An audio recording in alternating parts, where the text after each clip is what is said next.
one for local news in Ottawa and the Valley.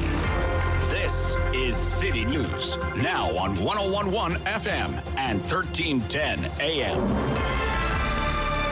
It's Thursday, June 3rd. Good morning. I'm Andrew Boyle. Right now in Ottawa and in Smiths Falls, raining and 16 degrees. And here's what's making news in Ottawa and the Valley. The final day of this session of the legislature expected to be raucous. Here's City News reporter Kevin Meisner. It does promise to be a fiery session here at Queen's Park today. The opposition hammering the Ford government over that decision not to reopen schools, a move that was bound to rile up people no matter which way it went. NDP leader Andrea Horvath also mystified over Premier Doug Ford's decision, based on apparently a young neighbor's idea, to call on school boards to hold end-of-year outdoor gatherings for all students, even though it technically goes against the current restrictions on gathering sizes. And that is a huge disservice, absolutely, to the school boards, to the school leadership, but also to parents. Now, President of the Elementary School Teachers Federation, Sam Hammond, says the Premier has asked public health and teachers unions if it was safe to reopen schools. Most of them said yes on a regional basis, but still the Premier is keeping the schools closed. Confusion, trying to figure out how this government and the Premier make decisions of this nature. And Doug Ford also suggested stage one of the province's reopening could happen earlier than June 14th. We'll see if he has anything to say about that possibly tomorrow. I'm Kevin Meisner. City News time, 9:01. The provincial government will allow for the mixing of COVID-19 vaccines for second shots starting tomorrow for those who received AstraZeneca as their first. Provincial government says the decision aligns with guidance from the National Advisory Committee on Immunization Recommendation. Dr. David Williams, Ontario's Chief Medical Officer of Health, said they will continue to work with Health Canada, monitoring the quality and efficacy of all COVID-19 vaccines being used in our province. Starting tomorrow as well, those who received the first shot of AstraZeneca 12 weeks ago, who would like a second shot of that vaccine, can book at the pharmacy where they received their initial shot. School closures in Ontario right up until the end of this academic year has meant a suspension of some other vaccine programs other than COVID-19 in our city. The Chief Medical Officer of Health, Dr. Vera Etches, says those vaccines will be made up, but for the time being, they've been suspended. Our public health work that we do definitely includes supporting children's immunization and immunization of youth against hepatitis and meningitis and the human papillomavirus. And those vaccines are usually given in school. So we have fallen behind because, first of all, schools were closed. And now as we were planning this catch-up, we don't want to interfere with the opportunity to have the COVID vaccine. But we will re-offer, we will do catch-up clinics for youth to have those 3 vaccines in the coming months. Now, the full interview with Dr. Etches, including vaccine confusion and schools not reopening this academic year, coming up on the Rob Snow Show with guest host Sam Laprade.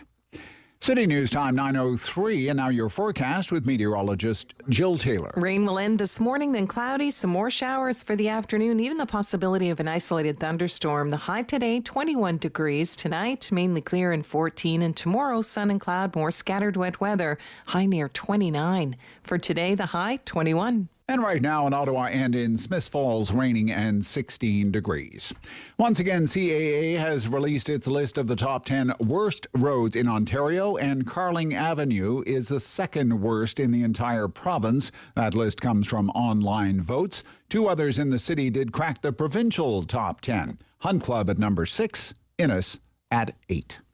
I'm Andrew Boyle for News Anytime. Follow up online at ottawa.citynews.ca.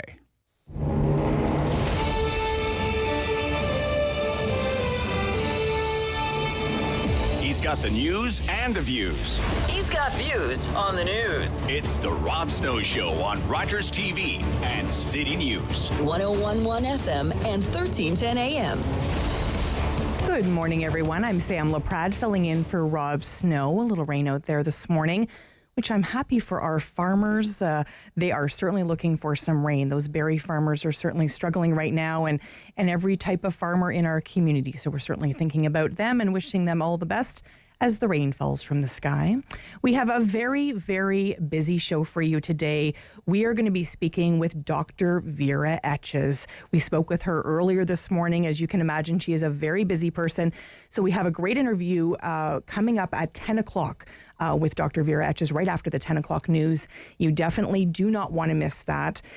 And you definitely don't want to miss it if you are the parent of a grade 7 or grade 8 student. There is some news that you'll want to hear from Dr. Etches on something that pertains particularly to that age group. So you'll definitely want to stay with us for that.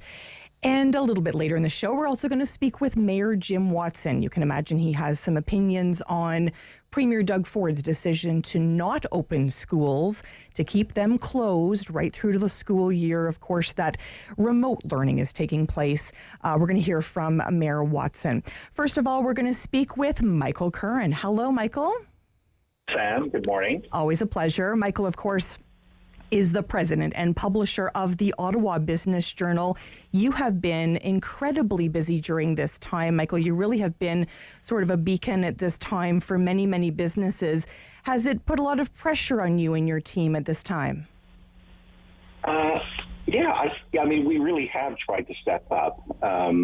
We've been around for about 25 years, and we kind of look at ourselves as a bit of a central point for the business community when it comes to news and information. So it's been a lot of work. We just went to press last night with our 40 under 40 issue, so we're anxious to share that news in terms of the profiles of the recipients and that. But yeah, it's been an interesting time. Lots of evolution, lots more digital products and virtual products, as you might appreciate. Mm-hmm, of course. And I think it's really important to note that I think you've done something really incredible with the Ottawa Business Journal. It really is far beyond the news that you bring on a daily basis. You've obviously had events. I think about the Bobs, the Better Ottawa Business Awards. I think about the 40 under 40 that you just mentioned.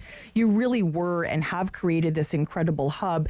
And today is no different. You have an event today, of course, a virtual event. Tell us why this event is so important, talking about building back after the pandemic. Yeah, so this is a big day for us that only comes once a year. It's the release of something called the Business Growth Survey. And that's a survey that we've conducted for about 7 years. We do that with the Board of Trade, I should point out, Welch LLP, a big accounting firm, and Abacus Data. David Coletto is no stranger to this radio show. He's on with Mark Sutcliffe. So we created a survey about 7 years ago, and what we wanted to do was conduct a definitive survey of local business people, because we found there was lots of bits and pieces of information, but nothing kind of all-encompassing. So it's about a 6-month process. We start off by kind of reflecting upon what's happening in the local economy and crafting some questions. A certain part of the segment is of the survey that is standard. We call it our Business Confidence Index. So it's a statistically valid reflection of the level of business confidence in the local community.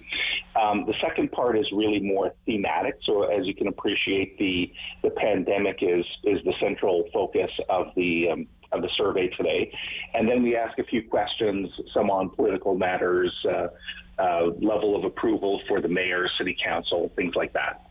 It really is an important time. I think the timing is really right for this as well. We're starting to see, some business dealings, going on that are really going to sort of inspire our community, if you will.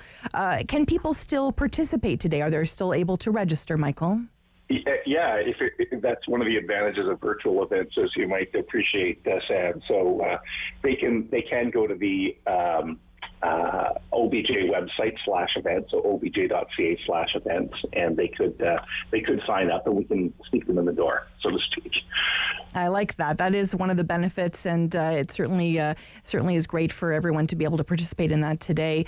When we think about businesses, of course, we think about the people behind the businesses, and whether that's those small businesses that have really struggled right now, medium-sized businesses, and of course those big corporations that keep the wheels spending at the big level.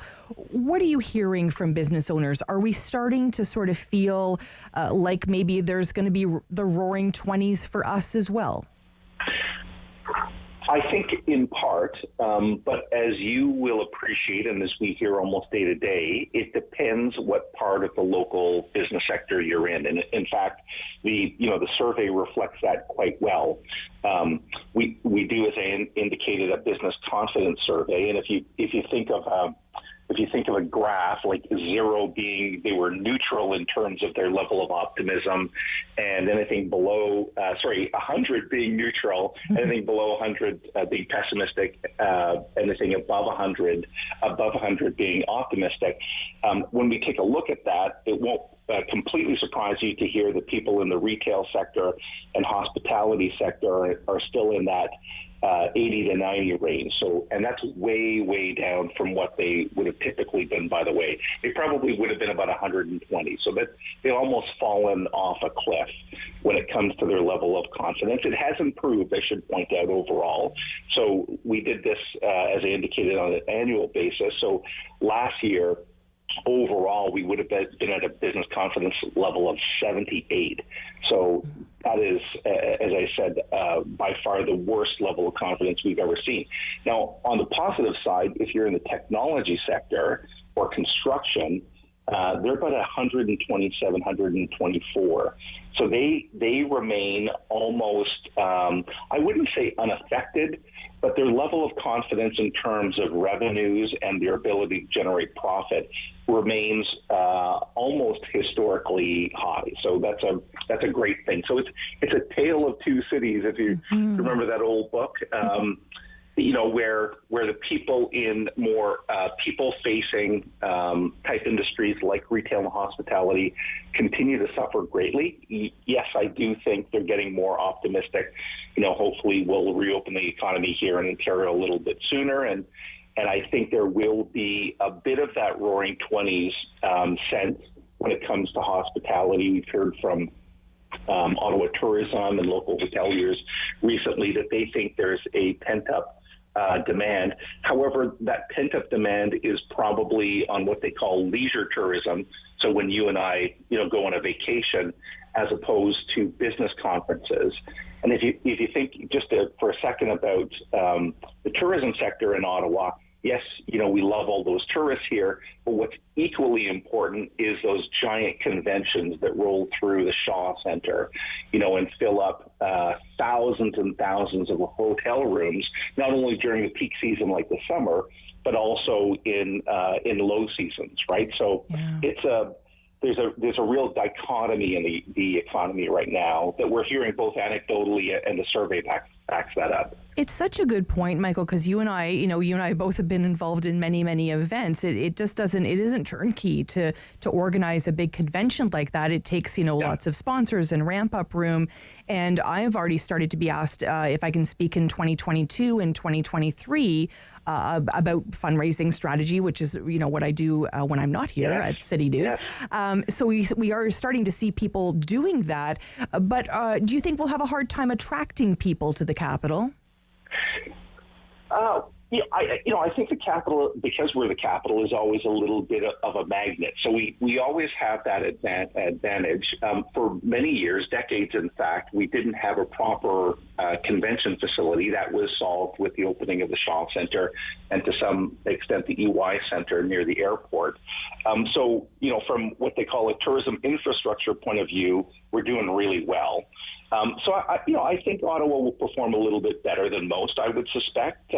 But it will depend upon people. There's a difference between 100, 200 people getting together for the Mayor's Breakfast and 2,000 doctors coming together for the Canadian Medical Association conference, if that would be the appropriate number, right. And being close together in tightly packed rooms for extended periods of time. So. I do think we're going to need to get a little bit more comfortable with the recovery from the pandemic. I always value your time, of course. Michael Curran, president and publisher of the Ottawa Business Journal. I can't wait till we're at that Mayor's Breakfast together in person. I can't wait. It'll be great.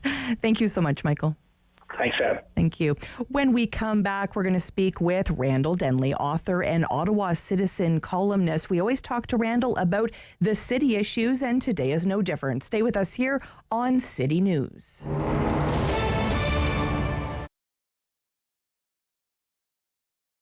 To opening a business especially in a pandemic, in that kind of situation, is very challenging. First, people don't know me, people don't know my product. To build a new clientele, to build a trust for them, to show them that I care about it.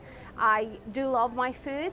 That was the biggest challenge. And of course, in all lockdown, where I had to face it regards my employee, girls, ladies, what they work for me. I didn't want to tell them, sorry, I'm closed, I'm not having a job for you. No, they have families, they have kids to feed. So this is very important because we are family orientated.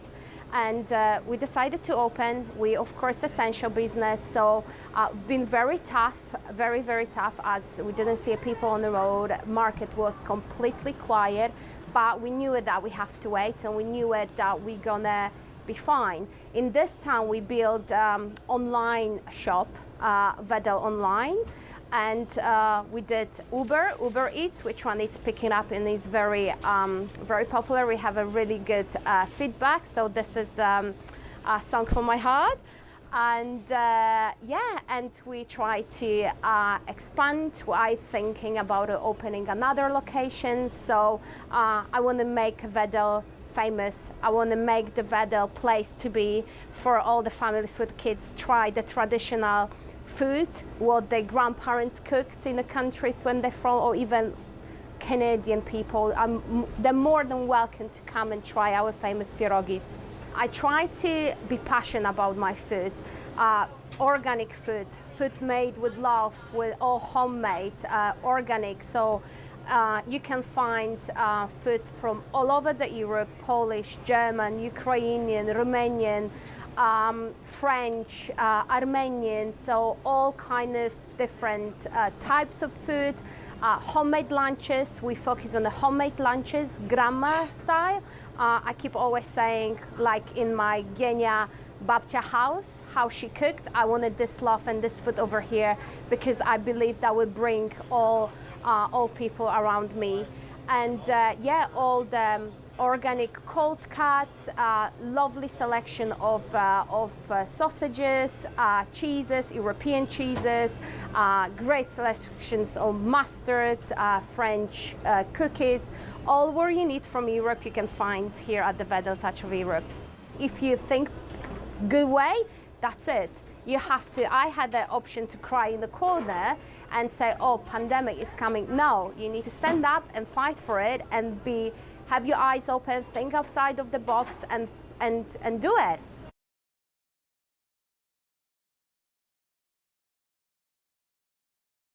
Firm. Fair. Fun.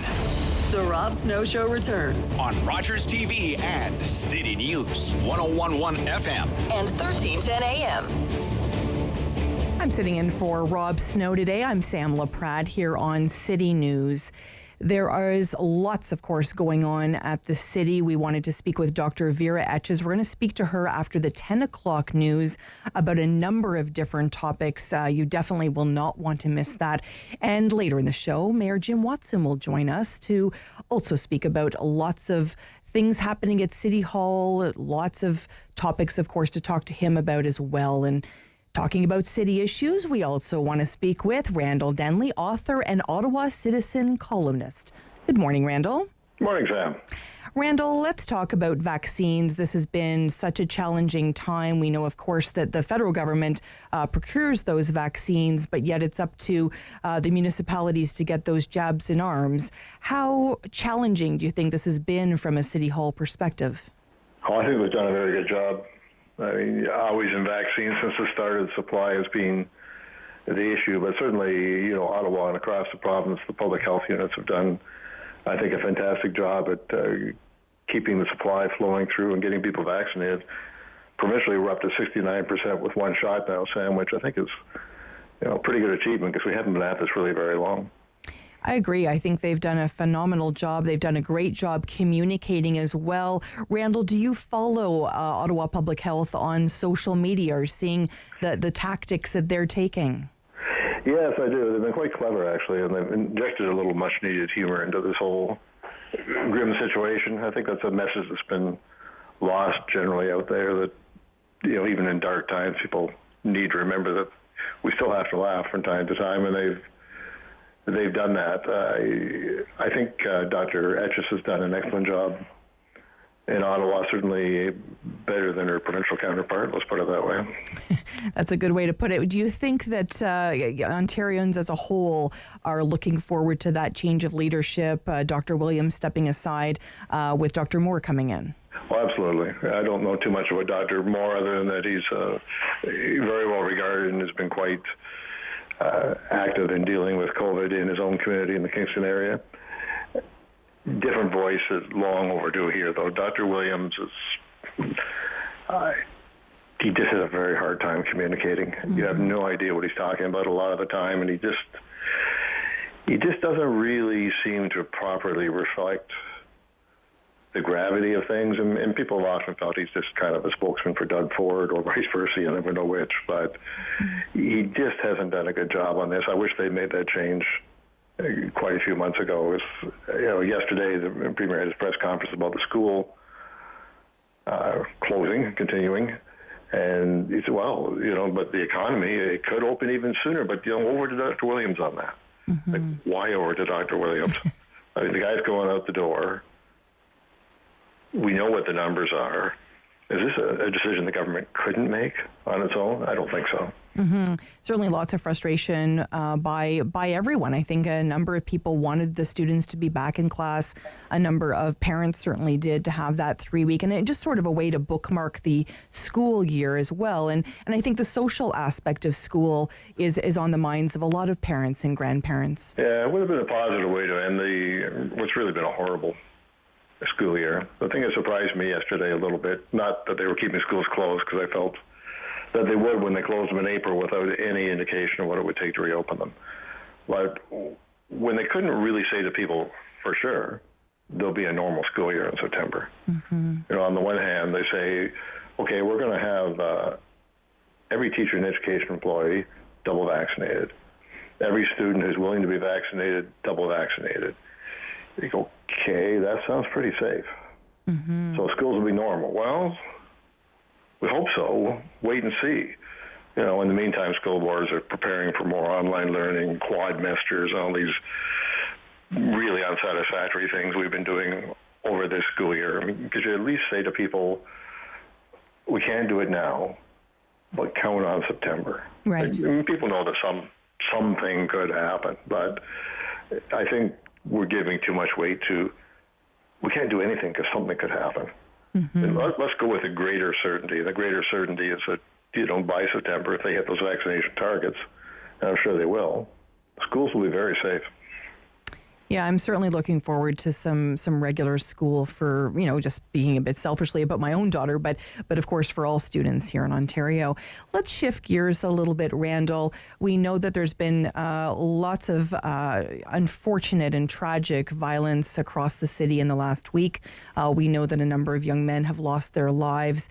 It's a lot of pressure, of course, on Chief Slowly. What pressure does this put on Mayor Jim Watson and, of course, his council? None if he can avoid it. Police matter. I wasn't too impressed with Chief Slowly's answer to this. I mean, we've heard it 1,000 times before.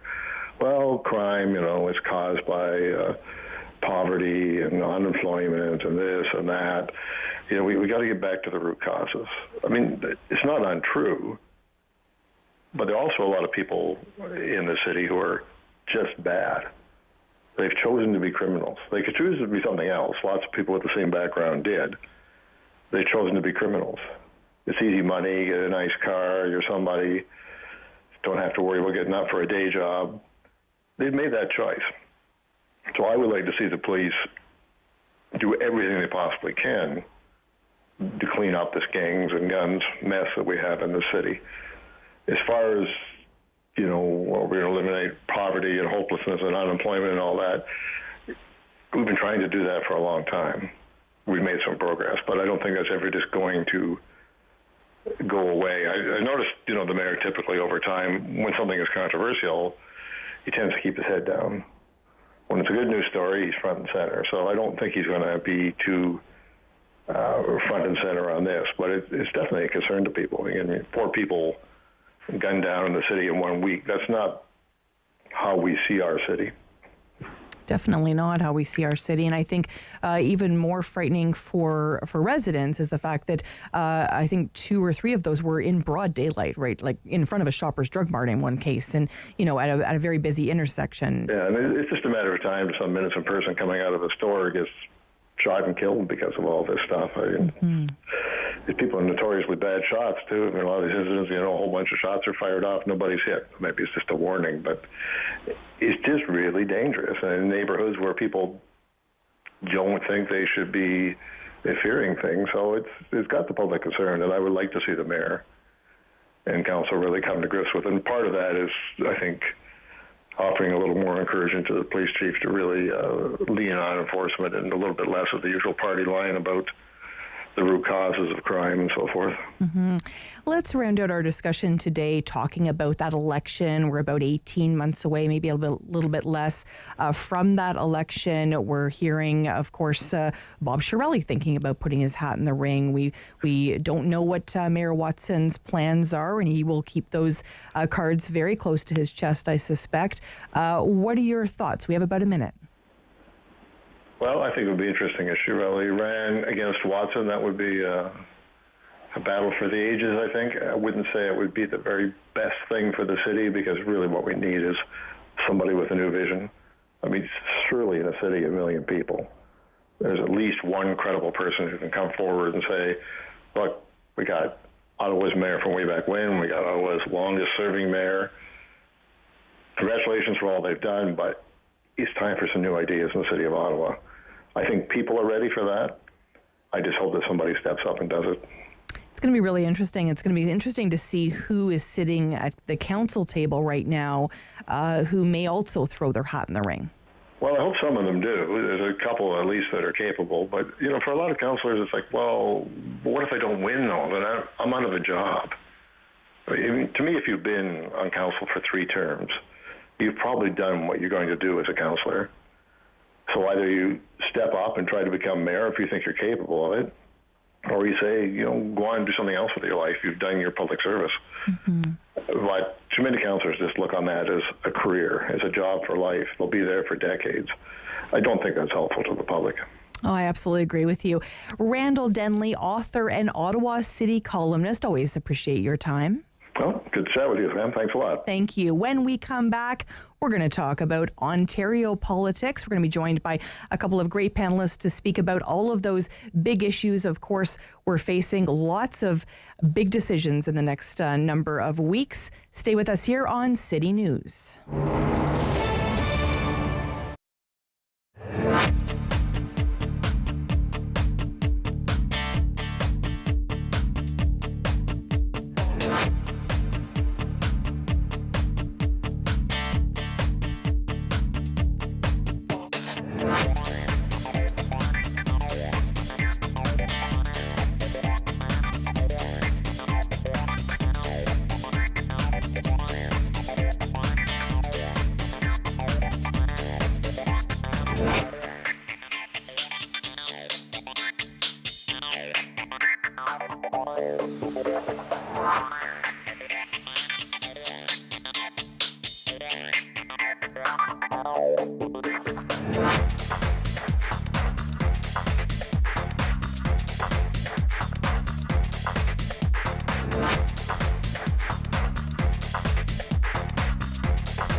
one for local news in Ottawa and the Valley. This is City News, now on 101.1 FM and 1310 AM. It's Thursday, June 3rd. Good morning. I'm Andrew Boyle. Right now in Ottawa and in Smiths Falls, raining and 16 degrees. Here's what's making news this hour. It's the final session of the legislature at Queen's Park today. For this session, expected there will be plenty of fireworks, though, following that mixed message yesterday from the Premier, keeping schools closed for the rest of the academic year, but gradually reopening businesses a little bit ahead of the current schedule. Provincial government is allowing for the mixing of COVID-19 vaccines following a federal declaration for the second shot.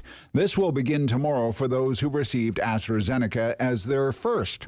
So beginning tomorrow, those who received a first dose of AstraZeneca 12 weeks ago and would like a second dose of that same vaccine can book at the pharmacy or primary care provider where they received their first.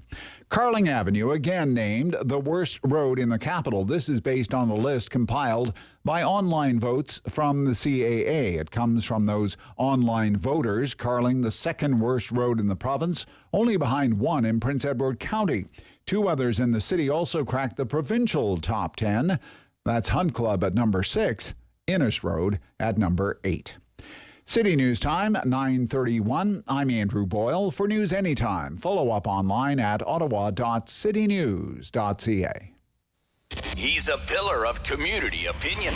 The Rob Snow Show returns on Rogers TV and City News. 101.1 FM and 1310 AM. Were you like me? Were you watching that press conference live yesterday with Premier Doug Ford and, of course, Education Minister Stephen Lecce and Health Minister Christine Elliott? Were you wanting to see the rationale behind the decision to keep schools closed? I certainly watched every minute of it. I was interested to see what was being said. And I'm sure Lindsay Maskell and Andrew Brander were also watching.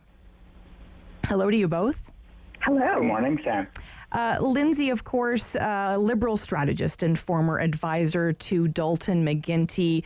As you watched that presser yesterday, what was going through your mind? Well, I was just definitely feeling for the kids and parents who would have loved to have a return to school. I'm not a parent, but somebody said to me, what you remember of your childhood are things that stood out as an exception. So, kids are all about routine, and those things that are in your great memory are things that were an exception to the normalcy. And so it's crazy to think that 2 weeks of school would have been that for children in 2021. And a little bit of break for parents. But, at the same time, I feel the way they delivered this message might have actually been effective to a broader population because the message was, this is so that we can have a more normal summer and we're going to open your businesses sooner. So they didn't deliver just a straight, no school, sorry kids, sorry parents. It was what we've been talking a bit about needing those carrots to keep up the hard work everybody's been doing.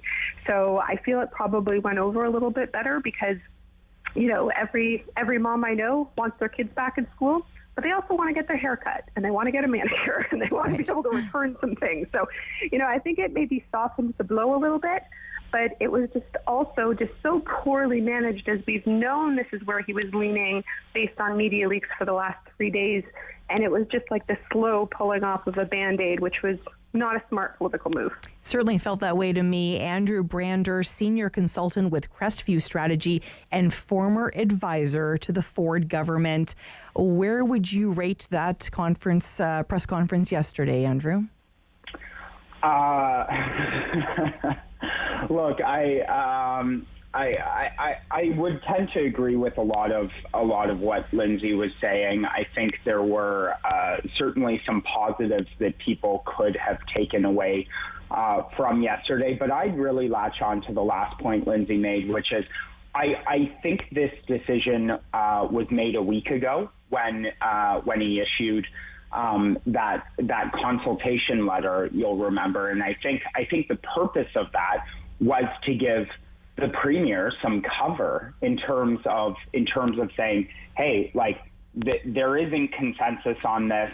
That was the premise of the letter. A lot of the questions worded in the letter, so many would suggest, were slanted towards soliciting responses that would back up the Premier's general opinion that schools being open for 2 weeks would not be worth the risk. And let's remember, through this whole thing, schools have been the red line. And whether you agreed or disagreed, it represented some consistency in what we could expect. They were the last things to close. They were the first things to open. And in large part, I think people, be it, the mental health impacts, the routine, the relief for parents, I think a lot of people had come to appreciate that there was some consistency there. Yesterday changed that. So like everything in this in this government's response, in the last 18 months, it represented a new inconsistency, which I think is frustrating to people. Sure, as Lindsay said, I think there's a few positives that we can take away from it, and I do think in the long run, when we're looking at the fact that we've been doing this for so many months, and what's another 2 weeks? Is that really worth the risk? The Premier got to that answer a lot faster than anyone else.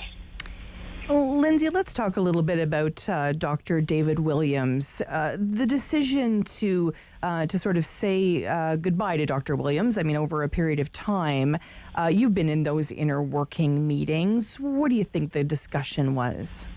Well, I have just found this thread of Dr. Williams for the COVID so interesting, and will probably, I'm sure every consultant is going to use it in media training, because he was just from the very get-go not a strong communicator. And it's so interesting if you kind of follow the flow of the communications about the science table, and how he's not really involved in any of that. So it's so interesting how he's just sort of been this outside communications person who, outside of the tent, who sometimes they took his advice and sometimes they didn't, and was maybe a bit of a character they could lay some blame on, but really did more damage than good in his ineffective communications. I used the line, I remember when it was first called, when people were first calling for his head, that the Premier Ford said you dance with the person you brought, and I'm like, how did this man even end up at the dance? Like he seemed woefully unprepared. We gave him a bit of a shot in the beginning because most people didn't know who their medical officers of health were heading into the pandemic. Although I will say Ottawa is the great exception. You guys have had such a strong communications team in Ottawa from your public health officials. So there are some shining stars through this, but most people didn't know who he was. And so they were going to give him a little bit of a chance, but it's been a real disaster, especially when you've seen others that are such shining lights in this. I think Prince Edward Island has one of the best chief medical officers of health of a province. So there's names that now stand out, and we can see how this really did affect us, and will continue to be a problem for Doug Ford, because we've seen this where he recommended schools stay open. Now they're closed. So now you have an incoming new medical officer of health, and we're heading into what is going to be a very uncertain time in terms of all of the rules around if you have one shot or two shots, are you vaccinated or are you not? The return to school plan for fall. These are going to be complicated, confusing times, particularly on the communications front. So they really need to set a new standard with the new shot they're going to have with the new medical officer of health. Absolutely agreed. Andrew Brander, if we think back to this time last year, Doug Ford was pretty popular. He was like rolling up his sleeves. He was picking up PPE. There was kind of a lot of people kind of going, wow, he actually really stepped up in this pandemic. The shine has worn off. Does he feel it, do you think? I do think so, but let's remember the different state that we were at this time last year. Every single one of the premiers has seen a natural bump in their polling when they're in the reopening phase. And this time last year, we were sort of getting towards the end of that first wave, and restrictions were starting to loosen. I anticipate in the coming months we're going to see that again. Whether that's enough to sustain the premier for an election that's a year away yesterday, I believe, or whether that's going to be a much shorter window in time, it remains to be the question, of course. But I do think, and Lindsay and I have talked about this a few times before on the show, that is the reason why we are seeing such a cautious approach. The premier knows this is the last chance to get things right, and he is being governed now by a campaign team who is directing all of their energy towards that election a year from now, as opposed to the last 3 years, where they have in large part been, governed by a sort of day-to-day caretaker type staff that is not so politically focused and driven.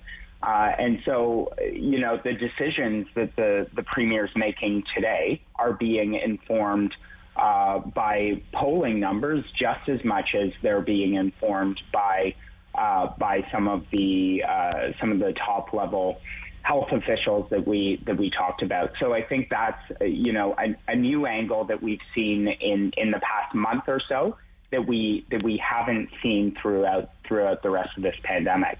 Mm-hmm. Really interesting. Let's think a little bit about the election. I love that you brought that up, Andrew. I think that's a really important point. We're hearing a lot of Ontarians, certainly I'm seeing it on Facebook, I'll never vote for Doug Ford again and all of that. What are the other options, Lindsay? Do Ontarians have other options?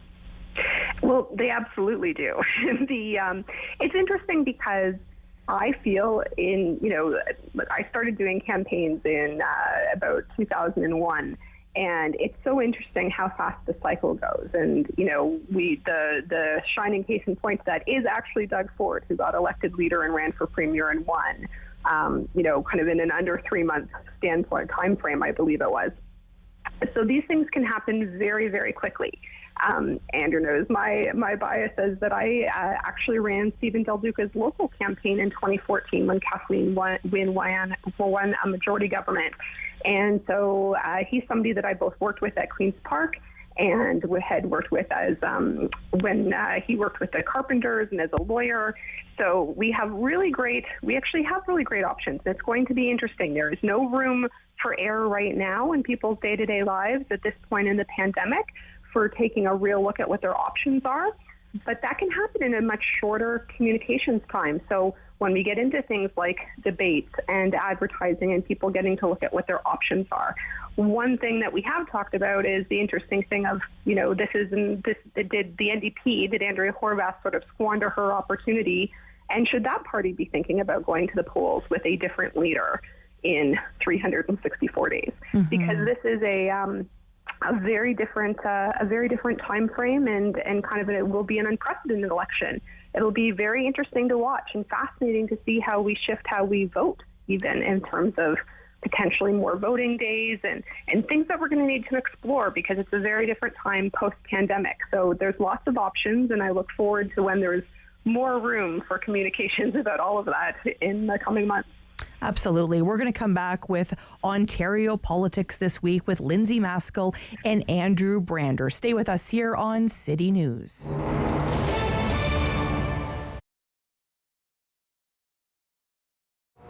So the birth of Absinthe was 2002, I think, 2003, and I was working at Urban Bistro, happily, where Allium is now. And then this space where Holland Cafe came up. It's on the corner of Spencer and Holland. And I spoke to the landlord, and there's a lot of interest from a lot of other people, but he and I just, got along super well, and he put a lot of faith in me. So Carmen Turner is his name. He gave me the lease to the place and really pretty much gave me all the equipment in the place. I was really lucky. I've been really lucky with landlords that way, actually, both my current landlord and Carmen Turner. Because if there hadn't been Carmen Turner, there wouldn't have been Absinthe. So we were there for a few years and just sort of outgrew the place. And then now we're here. It's obviously been tough, and it's been tough for everyone. I mean, that's been the big democratic sweep of in restaurants and the hospitality and the arts that we were talking about earlier. It's like everybody's been impacted pretty much the same. From everybody that I talked to, we're down 80%. We're climbing out now.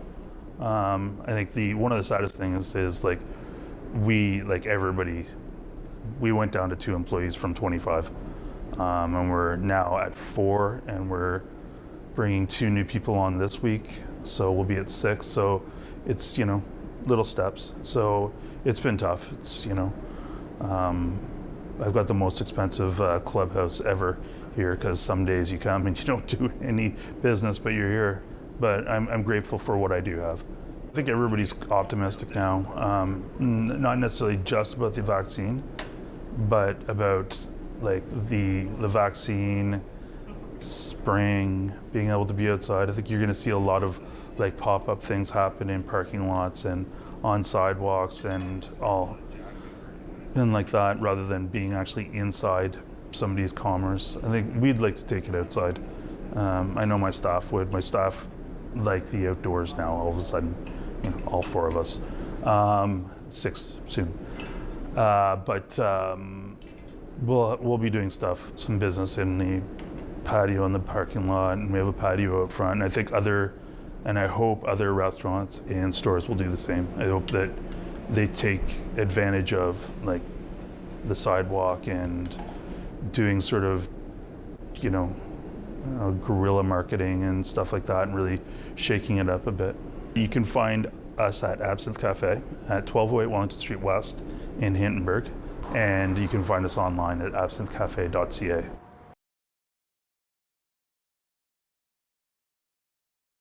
He's the opinionated Ottawa icon. The Rob Snow Show returns on Rogers TV and City News. 101.1 FM and 1310 AM. I'm Sam Laprade filling in for Rob Snow, and of course we're talking Ontario politics. We're speaking with Lindsay Maskell, Liberal strategist and former advisor to Premier Dalton McGuinty, and Andrew Brander, senior consultant with Crestview Strategy and former advisor to the Ford government. Before we went to break, we were talking about the election and the options for Ontarians. Do you think, Andrew, if you were to walk down the street safely with your mask on and ask the average Ontarian who the leader of the Liberal Party is, that they could name that person? I wouldn't actually point to the average Ontarian. I would point to I won't name the network, but in Toronto, a TV station that constantly mispronounces the Liberal leader's last name, which is unfortunate. But if someone as well informed as that doesn't know who he is, then I think that you would see that trend cascade downward. I think, look, it's been a really tough year, and I certainly feel for Lindsay. I know at the federal level, it's the same case. It's been really hard for opposition parties to break through this past year, and I know we've talked about the difficulties of that before. Some of the recent polling coming out seems to indicate that the Liberals, though, have substantially increased their support from the last election and are running pretty much neck and neck with Ms. Horvath and the NDP, which is remarkable for a leader that doesn't have a seat in the House right now. Not an easy thing to do. The problem is if both the NDP and the Liberals remain at the current support that current polls would indicate, then they're going to end up with a similar result as the last election. In fact, that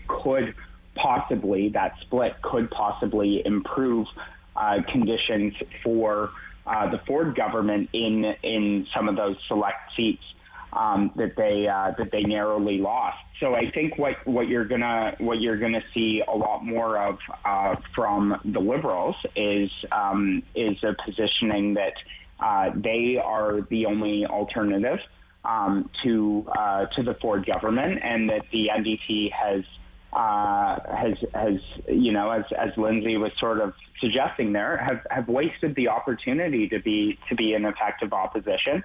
And at an absolute minimum, I think we're going to see the Liberals going very strongly after the NDP seats. I think those are going to be the target for them, not the Conservative seats. And they're going to view this as a rebuilding election. Try to bring the Tories down to a minority. We'll see where things shake out on election day. Where would you rate Andrea Horwath? Where do you sort of see her sitting right now with Ontarians, Lindsay? It's unfortunate because, I would say that people that run campaigns feel frustrated for her. We would know how to have gotten her over that finish line in 2018. That was painful to watch. And, lots of Liberals would say, well, they might have preferred Ford, or they might have preferred Andrea as their second option. But I think we would have had a very different outcome over the last couple of years. I think most people don't know who she is, even though she's ran for Premier 4 times. I think that there are people who, in her caucus, who has been more effective than she has. Their education critic, MPP South, she gets all kinds of media. I really think that they have not only been able to break through and be a strong opposition, but we also she has sort of continued to fail to be seen as a leader, as a good viable option instead of Doug Ford. So it's, unfortunately, she hasn't done well. And it's, my politics aside, I actually did want her to do well in this role. Interesting. Earlier, Lindsay spoke about haircuts and of course, manicures and all those good things. The opening of this province, Andrew, how important is it that Ford gets this right?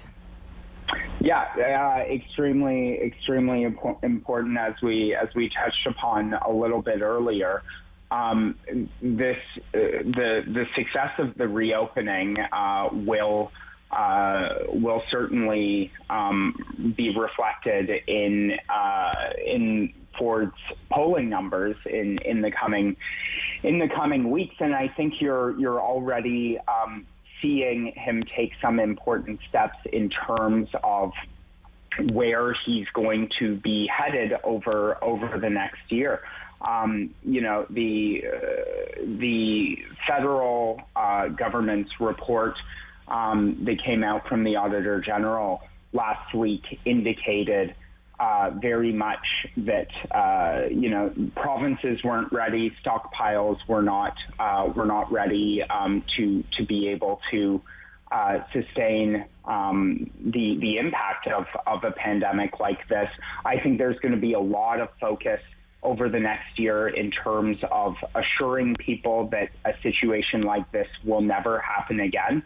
Don't forget that, perhaps the lockdowns wouldn't have been so far-reaching had provinces and the federal government been more prepared. I think you're starting to see that already with the appointment last week of the new Secretary of Cabinet, Michelle D'Emmanuel, who comes in from a extensive healthcare background with a very short, limited mandate. I think she's being brought in to make sure that the province is ready to face these types of situations in the future. And if people can feel that there is a secure path forward, and you're seeing Erin O'Toole tap into this at the federal level too, this theme of feeling safe, then I think voters are more than willing to continue on with the current government, in recognizing that this was a global pandemic, and the Premier did the best authentically as he could with the cards he was dealt. Mm-hmm. I certainly feel that I need to apologize to our viewers on Rogers 22, Rogers, Ottawa, because my roots are about 6 inches long, and I desperately need to be at the salon. But I need to. I'm with you, Sam. Okay, perfect. Lindsay, you're making me feel better. So, Lindsay, let's talk about those small businesses, in particular those personal care businesses. How important is it that we get them back quickly? This is it's so painful to watch. And, I have claimed that, the price of a manicure, my big lesson from this pandemic is they should charge a lot more, because it is both a personal service and grooming and therapy all at the same time. Exactly. And having to do it yourself and realizing against your billable hour, they are just very important, precious people. But also, all those small businesses where I live are, they are new Canadians and people that have come here and started a business, and just, it's just so disappointing for them to watch. All of the small restaurants, it is just, they cannot have, not only can they not be shut down again, they need to be able to reopen, but they also need to continue to get some support, because this has gone on. If you're in Toronto, you've been closed since November 23rd. So they both need a strong reopening plan that, yes, needs to be cautious, but there needs to be supports. Reopening doesn't just turn the page for them. They have months and months and months of covering costs and loans and debts that, even with all of the supports that have come with the rent subsidy and wage subsidy, the $10,000 or $20,000 from the province does not cut it if you think about the cost of your own household, let alone a whole business and people that you support. So, I really hope upon reopening, there's lots of things we've learned to do ourselves during the pandemic, but I hope, there are many of us that have been very fortunate through the pandemic and have not been as financially impacted. And I hope I will personally be a one-woman personal services stimulus person going out there trying to get all of these things done, and to tip well and know that this is going to go on for them financially, probably for years. Absolutely, and definitely tip well. I agree with that for sure. Lindsay Maskell, Liberal strategist and former advisor to Premier Dalton McGuinty. Andrew Brander, senior consultant with Crestview Strategy and former advisor to the Ford government. Thank you so much for your time. Thanks, Sam. Have a great week. You too. When we come back, Dr. Vera Etches, you will not want to miss it here on City News.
is City News. CIWW 1310 AM in Ottawa. And CJET 1011 FM in Smiths Falls and the Valley. Number 1 for local news in Ottawa and the Valley. This is City News. Now on 1011 FM and 1310 AM. It's Thursday, June 3rd. Good morning. I'm Andrew Boyle. Right now in Ottawa and in Smiths Falls, raining and 16 degrees. Now here's what's making news in Ottawa and the Valley. We are just getting the latest numbers of COVID-19 cases in the province. 870 is the number today. Now, 43 of those cases are in Ottawa. Again today, no new cases in Leeds, Grenville, Lanark, but there are 3 more in Eastern Ontario's health unit, 2 more in Renfrew. More on the numbers coming up at 10:30. It's a big day at Queen's Park. The opposition will have one last chance to grill the provincial government before the summer break.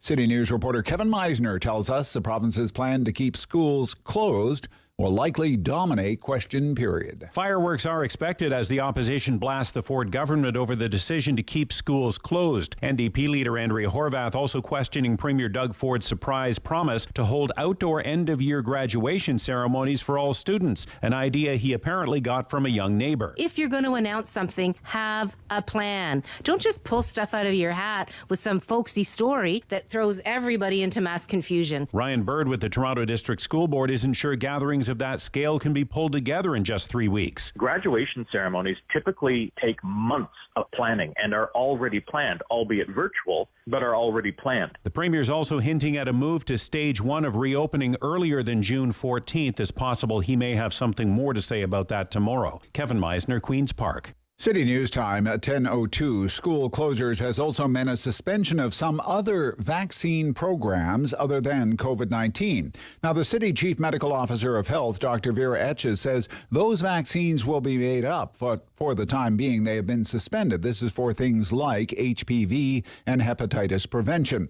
Full interview with Dr. Etches, including vaccine confusion and the schools not reopening this academic year, coming up in mere moments on The Rob Snow Show with guest host Sam Laprade. City News Time at 10:03, and now your forecast with meteorologist Jill Taylor. Rain will end this morning, then cloudy, some more showers for the afternoon, even the possibility of an isolated thunderstorm. The high today, 21 degrees. Tonight, mainly clear and 14, and tomorrow, sun and cloud, more scattered wet weather, high near 29. For today, the high, 21. And right now in Ottawa and in Smiths Falls, raining and 16 degrees. Prime Minister Justin Trudeau will attend this morning's virtual ceremony unveiling a national action plan. It's in response to the 2019 report by the National Inquiry into Missing and Murdered Indigenous Women and Girls. The plan is a framework of how the government will move forward on the inquiry's 231 calls to justice. Earlier this week, the Native Women's Association of Canada released its own action plan. Unlike the one being released today, it has targeted measures with reporting mechanisms as well as costs attached. Probably missed by some in the aftermath of the latest questionable hit in the NHL, the efforts of a linesman and one of the Jets players. After Montreal Canadian Jake Evans was knocked out with an illegal hit from Mark Scheifele after scoring into the empty net, a gaggle of those on ice came to Evans' defense. As the crowd gathered around the prone Evans on the ice, one linesman and the Jets' Nikolai Ehlers formed a barrier to keep the players from possibly causing even more damage to the injured player on the ice. Now, Scheifele did receive a 5-minute charging major and a game misconduct. NHL holding a disciplinary hearing for Scheifele today. Because this is not an in-person hearing, the maximum he could be suspended, if that's doled out, would be 5 games. I'm Andrew Boyle for News Anytime. Follow up online at ottawa.citynews.ca. Talk back. Hello. On The Rob Snow Show. The phone lines are open at 613-750-1310. Now, The Rob Snow Show continues. We definitely want to hear from you. It is the Rob Snow Show. I'm Sam Laprade filling in today here on Rogers TV and City News. We want to hear from you. 613-750-1310. You'll probably want to chat with us after you hear my conversation earlier today with Dr. Vera Etches. She talks about a number of different topics. We're going to go to that interview now. Good morning, Dr. Etches. Good morning. Dr. Etches, I have thought about you 1,000 times. I can imagine this has been a very frustrating week for you. You know, it's helpful for everyone to know what the plan is and to be able to, look forward to the summer and think about how, we can make it there. For many, I think the news that schools will no longer be open in person in June is going to be challenging news. And so I'm, concerned and focused on what can we do to help parents understand they're not alone. This is a hard time. A lot of people have used up their resources for coping, and so the end of the stay-at-home order does allow, a little bit more flexibility for parents to help each other take a small group of kids of 5 outside and supervise someone else to give a break to each other. I think these kinds of things will be important. I just find, Dr. Etches, there really is two different camps, those that have the little ones at home and those that don't. And, for people that have the little ones at home, those 3 weeks really would have made a lot of difference to them. It really is almost an impossible task to try to work virtually while supervising school and providing childcare for younger ones. And for other people who need to go out to work, finding childcare has been a challenge. So I think it's reasonable, for parents to feel like this is hard and we're reaching our limit. So again, I think it's important for people to reach out and think about those parents in your life. Text or call 3 or 4 people who have young children, especially, and offer potentially that support of an outdoor supervised time for parents to have a break. And for those who are parenting, there's no shame in seeking help. At this point, we do see the better weather. It's easier to be outside. The stay-at-home order has ended, but we still have that is true. 1 more month to go before those requirements for online education change. Dr. Etches, obviously you have a very big job being our medical officer of health. How often in a day do you maybe take that hat off and put your mom hat on and think about what this has meant for this city? What I try to do is I try to make sure I'm home, I am home. I go downstairs for dinner and have dinner with the family. I try to make sure I'm there to put the kids to bed. Not everyone has those options. I know everyone's trying to find what works for them. That's what we're able to do in our household. And, it's not all the time, but the weekends are also a time right now where it's easier to get outside and go for a walk with the family, play in the park. For sure. I've got my mom hat on for a minute. My daughter's 13 years old, and we received a note, of course, from your department indicating that, of course, she was ready for her HPV vaccine. And we booked that vaccine, and then, of course, those vaccines have been canceled in light of the fact children 12 and up can receive the COVID vaccine. Walk me through that decision. Sure. So the regular public health work that we do definitely includes supporting children's immunization and immunization of youth against hepatitis and meningitis and the human papillomavirus. And those vaccines are usually given in school. So we have fallen behind because, first of all, schools were closed. And now as we were planning this catch-up, we don't want to interfere with the opportunity to have the COVID vaccine. But we will re-offer. We will do catch-up clinics for youth to have those 3 vaccines in the coming months. We're looking at being able to do that. And it is important. We don't want to have outbreaks of other serious illness or miss a chance to prevent cancer with the HPV vaccine. Is there a concern about children having those vaccines in a relatively short distance between each other? No, the concern is really more to simplify the investigation. If anyone has a reaction after a vaccine is given, we want to be able to tell which vaccine it's related to. So that's that's the reason. It's not that your body can't handle, a couple of vaccines in a shorter period of time. We think about childhood vaccines. We give many vaccines over, those months. So it's really more to simplify any follow-up if needed. And of course, you and your team at Ottawa Public Health are always worried about, making sure everybody's cared for in that particular instance. And of course, with COVID vaccine as well, are you concerned about people maybe falling through the cracks? We are going to keep working at this, making sure that everyone has a chance to have the COVID vaccine until we get very high coverage rates. We see the vaccine as effective, it's safe, and it's our ticket back to a life where we don't have to worry so much about these variants of concern. So the higher the level of vaccine coverage we get, the better. It helps everyone. And so we will be working with our primary care providers, the pediatricians, the pharmacies, our community health centers, our hospitals. Briere is doing excellent outreach right now to communities where it's just harder to get the transportation or to get the information in the right language. So we're talking about very resource-intensive methods of even going door to door. We want to make sure that everyone has the chance for this vaccine.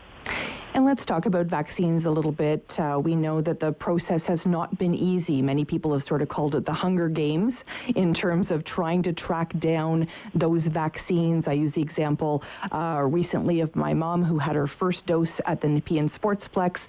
Her second dose will be in Winchester, Ontario. It just seems very odd, and I know this isn't on you, Dr. Etches, but the process has been challenging for so many people. What would you say to the people of Ottawa? I would agree. It's been hard because the demand for the vaccine is high and the supply is not meeting the demand. Also, this idea of the first dose and then where do I get my second dose? We've been waiting to see what the tools are that the province will offer us, and we know that it isn't the easiest thing right now. We're actually looking at ways to actually reach out to everyone over 80 who got a vaccine before their 16 weeks are up, to make sure that they have that second dose appointment. So the team is going to make thousands and thousands of phone calls because we don't want someone to fall through the cracks because they can't get a spot in the big clinics in Ottawa right now. They're full. It's true, they're full. People have booked. Younger children, our youth are now booking. We want to make sure that those people over 80 know they have a spot. And the other, point of access, really, I would encourage people right now, if you wanted to look for a second dose appointment, is with the pharmacies. And that system is variable, because they're all private businesses. They run things in different ways. Most have an online booking system. Some have a wait list. Some have walk-ins. So it is hard for people to navigate. We, as I said, have recognized this, and the City of Ottawa is running an emergency operations center. It's that team that's going to reach out and just make sure that the people over 80 whose second dose is coming due know that they are taken care of. Dr. Etches, do you think we'll see children under 12 receive a vaccine in 2021? I think that's a very real possibility. Yes, there are studies right now of the vaccines, the mRNA vaccines in children. When those studies are completed, they'll go to the regulatory bodies for approval. And I could see this coming each step of the way. We've been, pleasantly surprised at the way the vaccines have been developed using the science, but using also a process where things were done in parallel to speed the process up, not skipping the steps, but doing them where, for example, the regulatory bodies get the studies as the studies are happening, so they can really keep up and approve things as soon as possible. And then that is something that we would really like to see, is a safe and effective vaccine for children, because that just gives everyone more confidence that the COVID won't come to their family and spread to more vulnerable people, like grandparents or, people who are in long-term care. We still want to make sure everyone who can be protected is protected. Is it hard for you in your role to hear the news? Yes, we recommend that AstraZeneca be pulled. No, and now it's not pulled. And yes, you can mix vaccine. Has that been frustrating for you?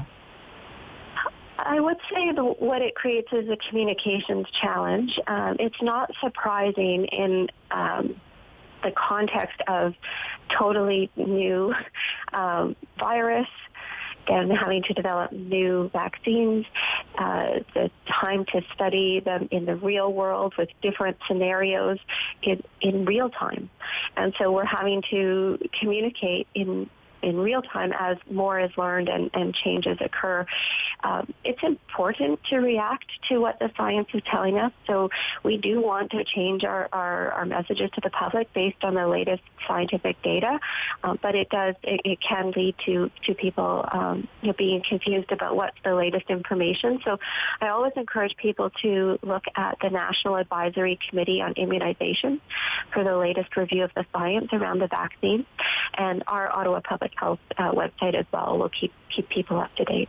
Well, and of course, we want to follow you on social media. You definitely have the best social media handle, and of course, those great communications coming out from your team from Ottawa Public Health. I really do enjoy them, especially last week's was really fun, of course, talking about sexual activity. Was that something that you knew about before it was put out on social media, Dr. Etches? No, the team has my confidence and appreciation, and they operate, without me needing to supervise that closely. What I know the team very much values is the input from the public. So we're trying to use social media to listen to people as well as to communicate out. Well, you have done a fantastic job, you and your team. I can't say enough. I want to thank you so much. And I encourage everyone to reach out and follow Ottawa Public Health, of course. Thank you for your time, Dr. Etches. Thank you. Really appreciate Dr. Etches spending time with me early this morning. When we come back, it's your time to talk. Stay with us here on City News.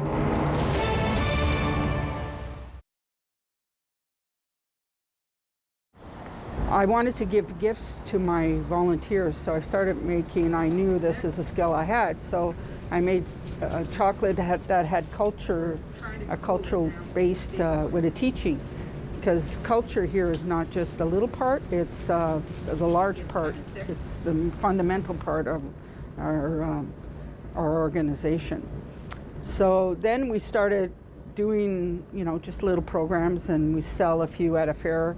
And then we started getting contracts. People were starting to enjoy the chocolates, and started getting more and more contracts all across Canada. Then we decided to become a social enterprise, and we were able to create 2 jobs. And Val is one of our chocolatiers, very talented. We were able to help her with employment.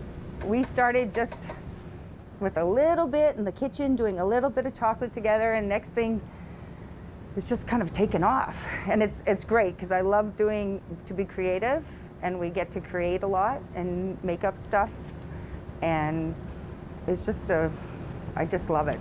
It's just great that we get to make money back for Wabano, and it's helping me out, and we're helping just everybody out, Wabano and everything. We met a very socially conscious business owner being around town, and we decided to partner, because beans and chocolate, coffee and chocolate are sort of created the same way, and there's and they're very one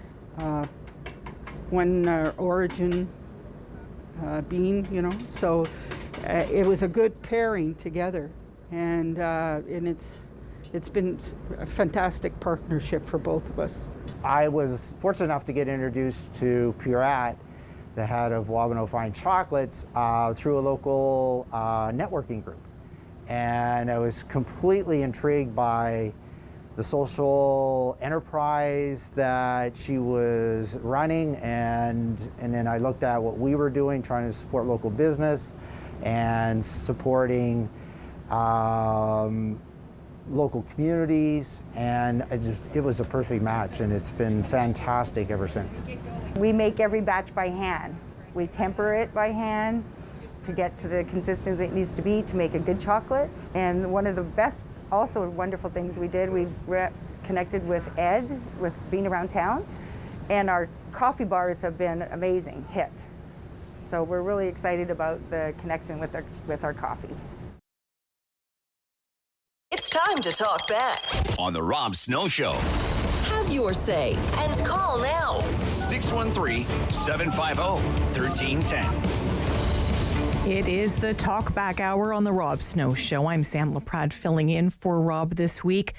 We definitely want to hear from you. There are so many topics to discuss, whether it be the closure of schools. Of course, lots of parents and grandparents upset by that. Are you trying to find a vaccine? There are endless conversations that we can have today. And I understand that Diane from Stittsville wants to talk about schools. Hi, Diane. Hi, Sam. Good to hear you on the radio, and thanks for having Dr. Etches on. Thank you. Okay, so the NDP and the unions, they are always complaining about the schools. They want more ventilation, they want more cleaning, they want smaller classes. And now, even though some experts have said that the schools should not be open, they now want them open, and they're going to be very critical of the government. But the experts, there are experts in Ottawa who talk about the variants that are coming to Canada. They're in the UK, and I guess that's the reason the schools aren't going to be open. So I've got a lot to say, Sam. I'm sorry. Do the NDP and the unions care about the Ontario debt? Mm-hmm. You know that expression, show me the money? Where should our money that we don't have in Ontario go? Should it go to long-term care? Should it go to nurses and PSW? Should it be at the schools?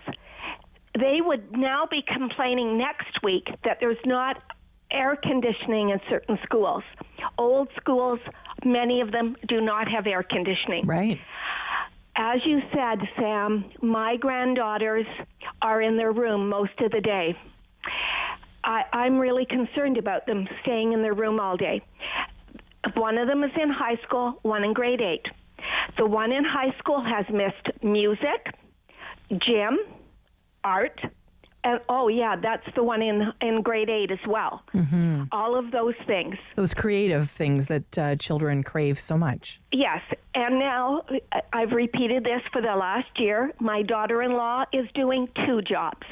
She has a full-time job working from home, and she has a job working with her grade 9 and grade 8 and grade 10 children, because she has to help them with French immersion subjects, mm-hmm. and she has to help them with math, especially the one in grade 8. So, and somebody the other day said that you can only get 32 credits in high school. Well, I'm not sure that that's actually true, because if you fail a subject, you can take another subject. You can go to Reach Ahead programs. I know one of my granddaughters, she did. Mm-hmm. She did a Reach Ahead. If you don't pass, you can repeat that grade. Right. I didn't get on the phone this morning to a high school to find out, but I know that my son, when he was in grade 13, he was able to do a half semester mm-hmm. to pick up a couple of grade 13 credits and then go on to university. So I don't quite agree with that teacher that called in the other day. Mm-hmm. Plus, autism and special ed students, most of them can go to school till they're 21. And a lot of our money is going into autism and special ed. So I had all these points that I wanted to make. I'm so today. glad. And I can tell you're really passionate about this, Diane. We've spoke before, and I'm so glad you've called. I think your perspective as a grandparent is a really important one. And I'll tell you, for your daughter-in-law, I feel her absolutely in terms of grade 8 math. Those things have been really challenging. I was in a very privileged position to be able to hire a tutor for my daughter. Not everybody can do that, right? So I think it's a really important piece to know that people are burning the candle at both ends. Parents are exhausted, and your points today have been really appreciated, Diane. I always appreciate you calling. Okay, Sam. Thank you very much. Take care, Diane from Stittsville. And it's really an important piece right now for parents and grandparents and aunts and uncles. Everyone's thinking about students and what that's going to mean for them.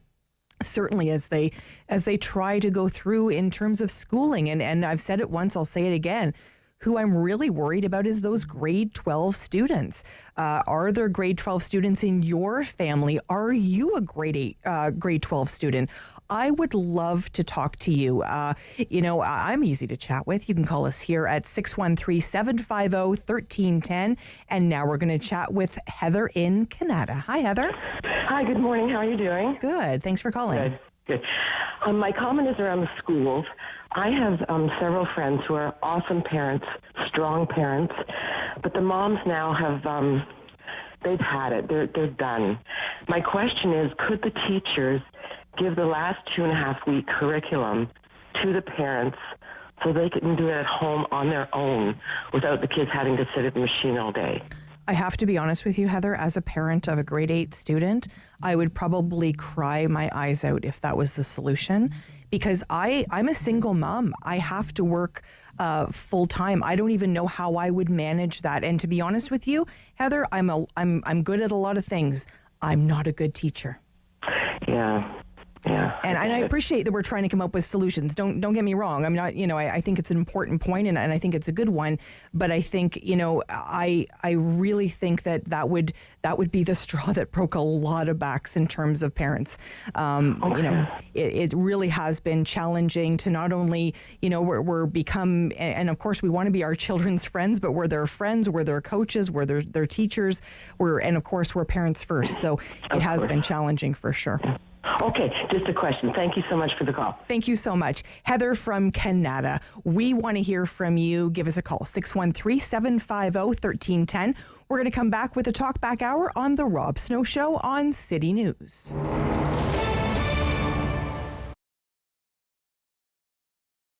I always knew I was going to own my own business, and I've always wanted to have a store. And I sort of figured when the right concept came together at the right time, I would move forward with that plan. And so through doing some environmental initiatives in the restaurant group that I was with prior to opening this store, it just triggered my path towards being more environmentally conscientious and wanting to make more of a difference, and hopefully encouraging, inspiring other people to want to do the same, at which point the idea for All Eco was born.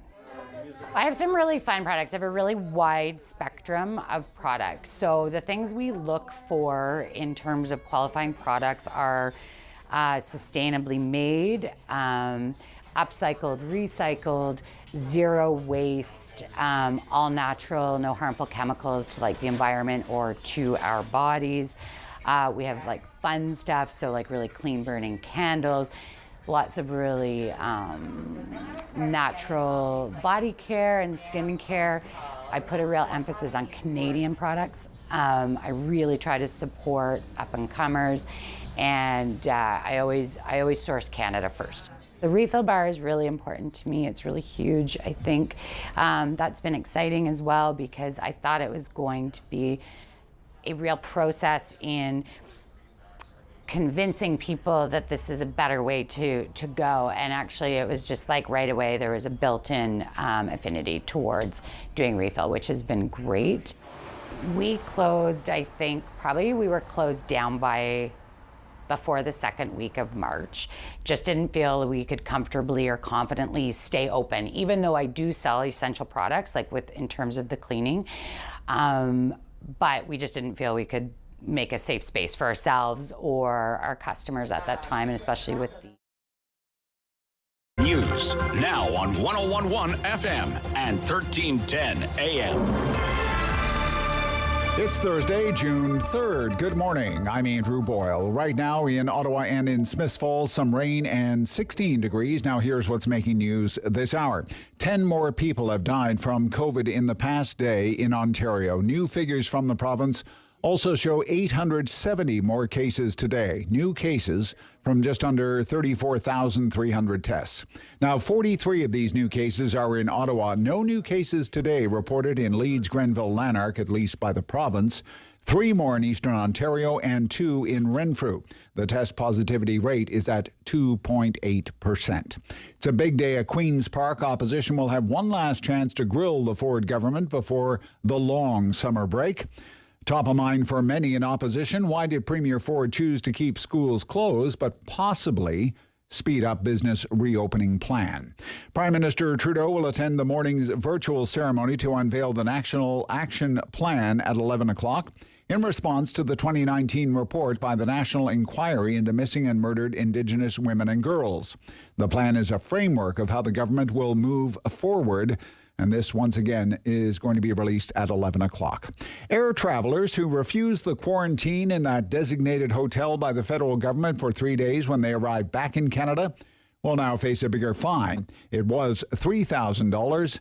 That's now been bumped to $5,000.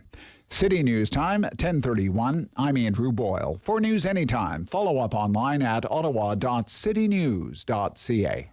Talk back. Hello. On the Rob Snow Show. The phone lines are open at 613-750-1310. Now, the Rob Snow Show continues. Is it just me, or when we see somebody, maybe it's at the grocery store or at work, that we're asking, have you got your jab yet, as opposed to how are you? I think our vernacular has changed in this country, and of course it's all because of those important vaccines.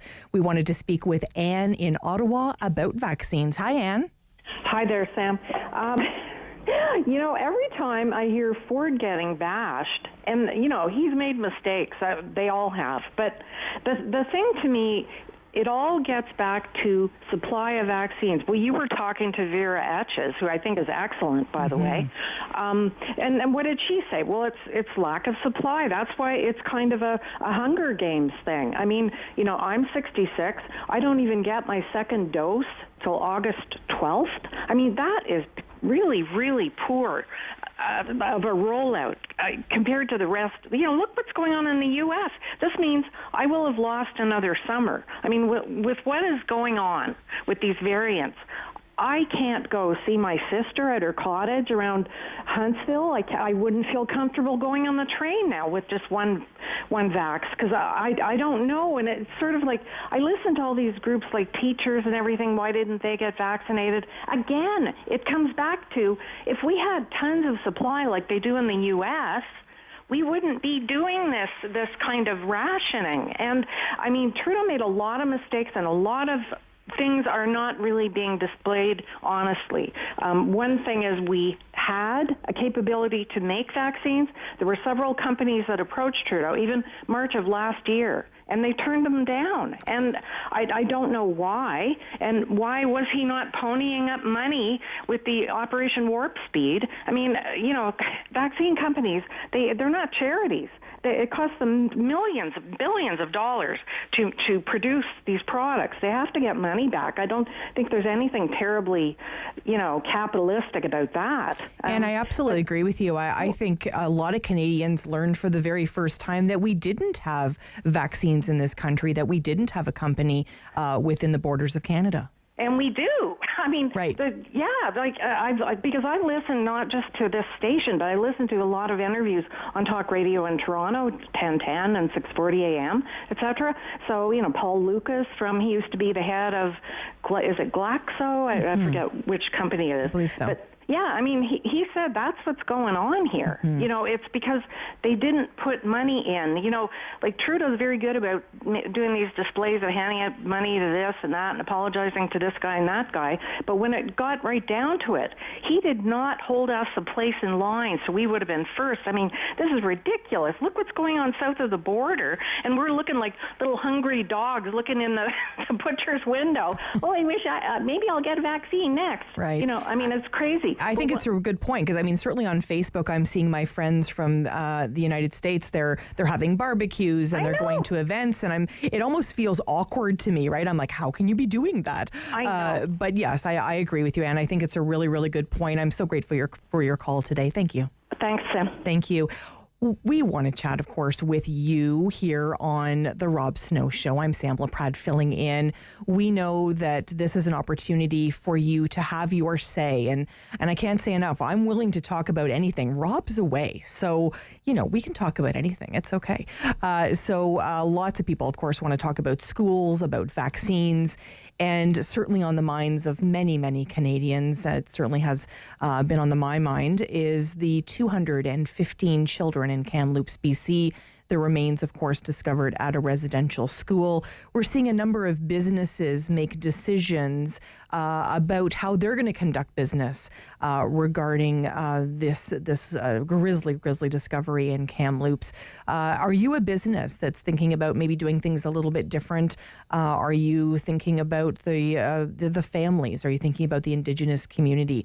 Have you maybe for the very first time read that Truth and Reconciliation Commission report? Have you actually pulled that up? That was one of the recommendations we heard from an elder recently, an Algonquin elder. You know, have you actually looked at that document? Is this the time that all Canadians spend some time looking at that document? I think it's a really important piece. Let's hear from Premier Doug Ford. We know he had that important press conference yesterday regarding schools. Let's hear from him now. Well, no one wants kids back in school more than I do. As your premier, these aren't risks I'm willing to take. So today, I have to announce that schools will not be returning for in-class learning until the fall. Really interesting. I think this was the worst kept secret in Ontario. I think for many, many days, parents knew that this was going to be the case. But many of us were holding out hope that the kids would have an opportunity to go back and be with their classmates, sort of bookend the school year, of course, with that important social piece heading into the summer. Unfortunately, that's not going to be the case.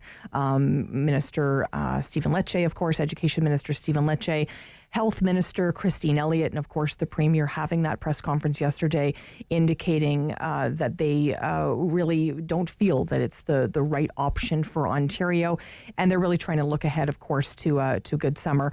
We wanted to speak with Steve in Lanark. Hi, Steve. Hi, how you doing? Good. You love calling, don't you? Oh, you got a good show. Well, you're very kind. Okay, and then I was on the Robin Harper show this morning, 92.3, the country show. He's a great guy, too. He's pretty funny, okay? Yeah, and, he's... he put out a question. Yeah. What was in... I guess he watched a podcast with Rob Ford, and he put out to his listeners and stuff, what was in his pockets? What would be in Rob Ford's pocket? In Doug Ford, I think. Or Doug Ford. Yes. I said Rob Ford. Yeah. I apologize. Yeah, Doug Ford. What would be in... We call him Bubba on the show. Right. That's his nickname on the show. I've heard that, yes. But what would be in his pocket? So some viewers called in and stuff, and listeners, and some pretty wild stuff come back to there. And I thought there was just a lot of Kleenex in there because he's full of BS half the time. Interesting. I know it's, of course, Country 92.3 is our sister station here. And, is that what it is? Yeah, I thought so. Huh? Absolutely. We love Robin Harper. And if you're... And you got Boomer on there in the afternoon. Absolutely. And Emily's on right now. So... Yeah, it's a great country station if you're into the country tunes for sure, and if you're looking for a little music, that's certainly a place to go. What do you think is in Doug Ford's pocket? What would be in Doug Ford's? Like another question we come up with too. What's in the Queen's purse? Right. What's the Queen carry around in her purse? Wow. What do you think's in there? Are you after my job, Steve? No, I'm not.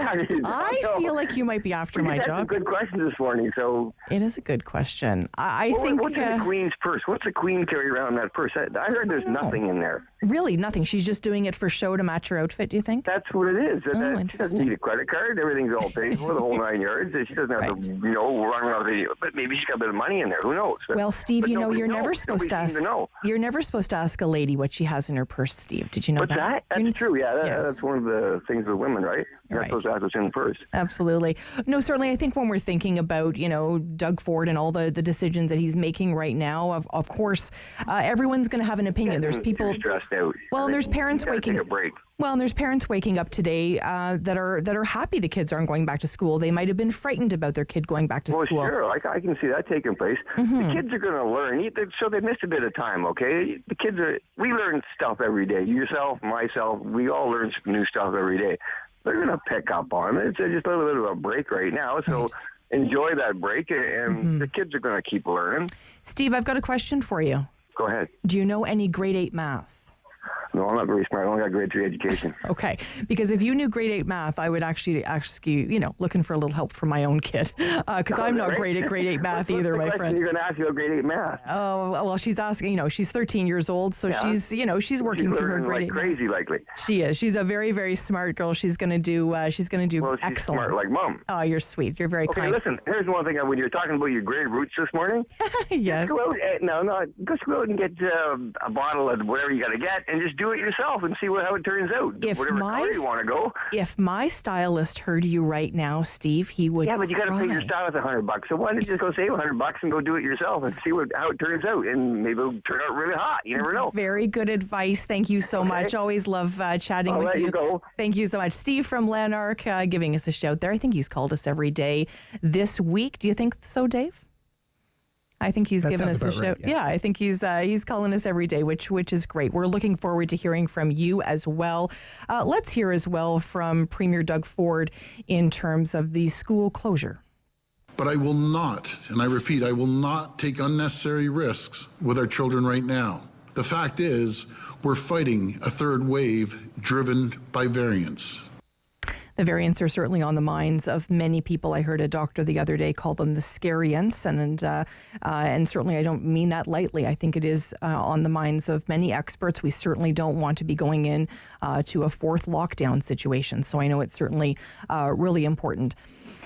Let's talk about this next clip from the Premier. I have to be honest with you. As I said, I was watching this news conference live yesterday, and this certainly came out of left field for me. We'll be working with school boards and health officials to make sure we can have outdoor graduation ceremonies for all students in all grades this summer. Rather than just grade 8 and 12, it should be for all students. I've got to be honest with you. This did not sit well with me. Grade 8 students and grade 12 students, absolutely. But every child graduating and having something is not what we need right now. We need kids to be back together. We need their mental health. If there's and I can't even imagine principals and teachers hearing that yesterday thinking, you want us to do what now? I just think that was a really bad step, to be honest with you, that the Premier took in that conference yesterday. Let's hear from him again. I want schools to host in-person outdoor graduation events and other opportunities for you to meet with your friends and reconnect outside before the end of the year. Really interesting there. I think it's certainly very interesting to see how the public's reacting to that as well. Let's go to Andrea in Carp. Hi, Andrea. Hi, how are you? Good. What's on your mind today, Andrea? Well, I think that it's interesting that you get people calling in who don't have kids in school and are not seeing the trauma that our kids are going through at the present time. Mm-hmm. And there is a trauma to parents and to kids. Their mental health is being impacted, and it's not about the learning loss. It's about prioritizing our kids' needs. And a lot of parents I know are now at the point where, okay, let's just go to the golf course. School is done, and we're just getting our kids together to socialize outside of a structured environment. And I find that it's just been completely and utterly overlooked, that school is actually the safer option. It's so interesting you say that. I completely agree with you. I think the mental health piece of this is going to affect our youth and our children for a very, very long time. All you have to do is talk to anybody that's involved at CHEO, and they will tell you their numbers are through the roof. Absolutely, at this time. Yeah, I have a 12-year-old who, I go in his room and he's lying on his bed staring at the floor. He's crying in bed at night. I have an 8-year-old who's cried himself to sleep.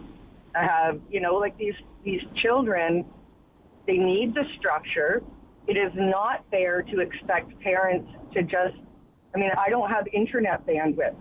So I've had to make the choice to say, okay, my 8 and 9-year-olds, you guys are just done school. So now they fight and they scream and yell at each other. So I kick them outside, and my husband's yelling at them, and I'm yelling at my husband. We're all doing our best, and I totally get that this is not a ideal situation for anyone, anywhere.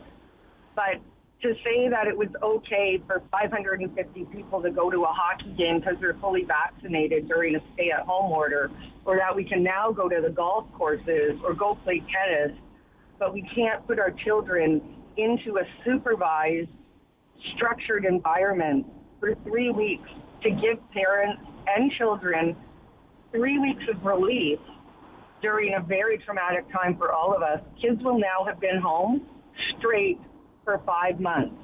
And I'm a privileged environment where my children are not being abused or molested. There are a lot of children that we have now locked up in very, very, very, very dangerous situations with absolutely no out. And I think it's criminal. Andrea, I would love to take the last 90 seconds that you just spoke and send that to Premier Ford, because I think you hit the nail right on the head. I am very worried about kids that are in abusive situations. I'm worried about families, to be honest, like yours, that are, loving families, that tempers are flaring at this time. I think it's, one of those things that, unless you're living it, you don't understand it. And I really appreciate how honest you were with us today, Andrea. Thank you. Yeah, thanks for taking my call. Of course. On City News, we want to hear from you. And of course, it's the Talkback Hour. We've got the lines are absolutely full right now. Hopefully we can get you on. We're going to take a quick break. Stay with us here on City News.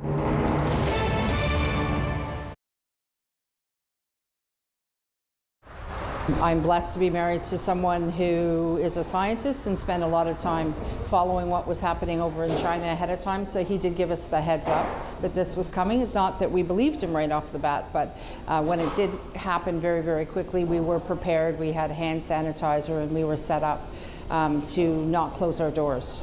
So we locked the kitchen down at Wellington Street, but we left this kitchen open.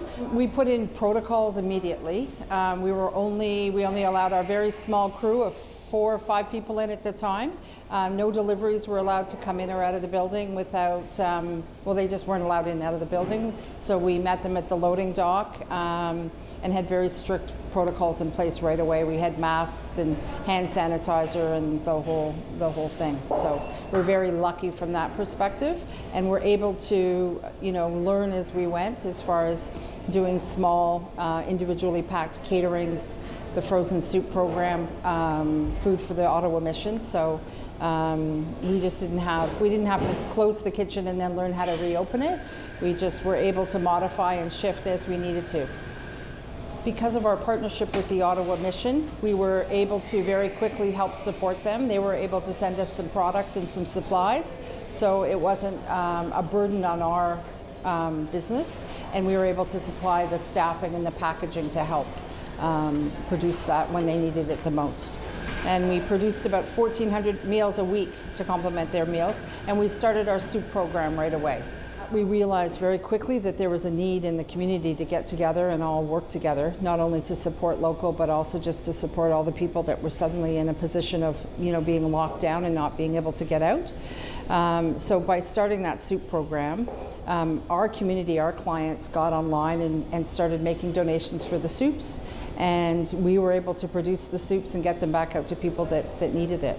We're right now currently making 150 liters of soup per week, but we've made, I would say, 5,000 or 6,000, easily since the pandemic. Probably more. I'd have to do the math, but lots. I think everybody in the city has to be very aware of how blessed we were to have great weather this summer and people were able to get out and about, and that's going to shift. So we do have to be much more aware of who our most vulnerable is, and I really think we have to work together as groups. There are so many organizations in the city that are doing something and contributing and working together, and I think it doesn't matter who, but see what you can do to just step up and help them, whatever it is, whether it's driving or delivering food, or someone has extra zucchini in their garden, or if they can afford to donate some money to any of these organizations. I just think we all have to work together. We're smarter and wiser than we were the first time. It's time to talk back on the Rob Snow Show. Have your say and call now. 613-750-1310. We definitely want to speak with you here on the Rob Snow Show on City News. Let's talk to Madeline. Hello, Madeline. Yes, good morning. Good morning. I understand you wanted to speak about the Queen's Purse. Yes, because I worked at the Museum of Nature for 15 years, and when they had the grand opening of the Queen's Lantern, the Queen was there, and I had done my homework. Wow. In her purse is black. That's because there is not going to be any marks on her purse, and she uses it to direct her entourage to go to and follow her on the right or on the left, depending on how she holds it. Madeline, you have made my whole day. This is the best story ever. In her purse, she never uses Kleenex because that's going to leave little flakes all over her clothes. It's only her cloth hanky with her emblem on them. And her bright red lipstick. She always has bright red lips so that when they take her picture, we can see her face. Wow, that's awesome. I'm so glad you shared that. We had Steve, of course, calling from Lanark asking what was in the Queen's purse, and you're able to answer the question. I love it, Madeline. Oh, yes, and she never has any change or keys or anything like that because her purse is going to jingle. Right. We don't want we don't want that. Yeah, and she has her comb. She always has the comb so that she can just fix her hair in her neck. If ever you notice, she always has the same hairstyle. That's why it looks as if she never ages. Right.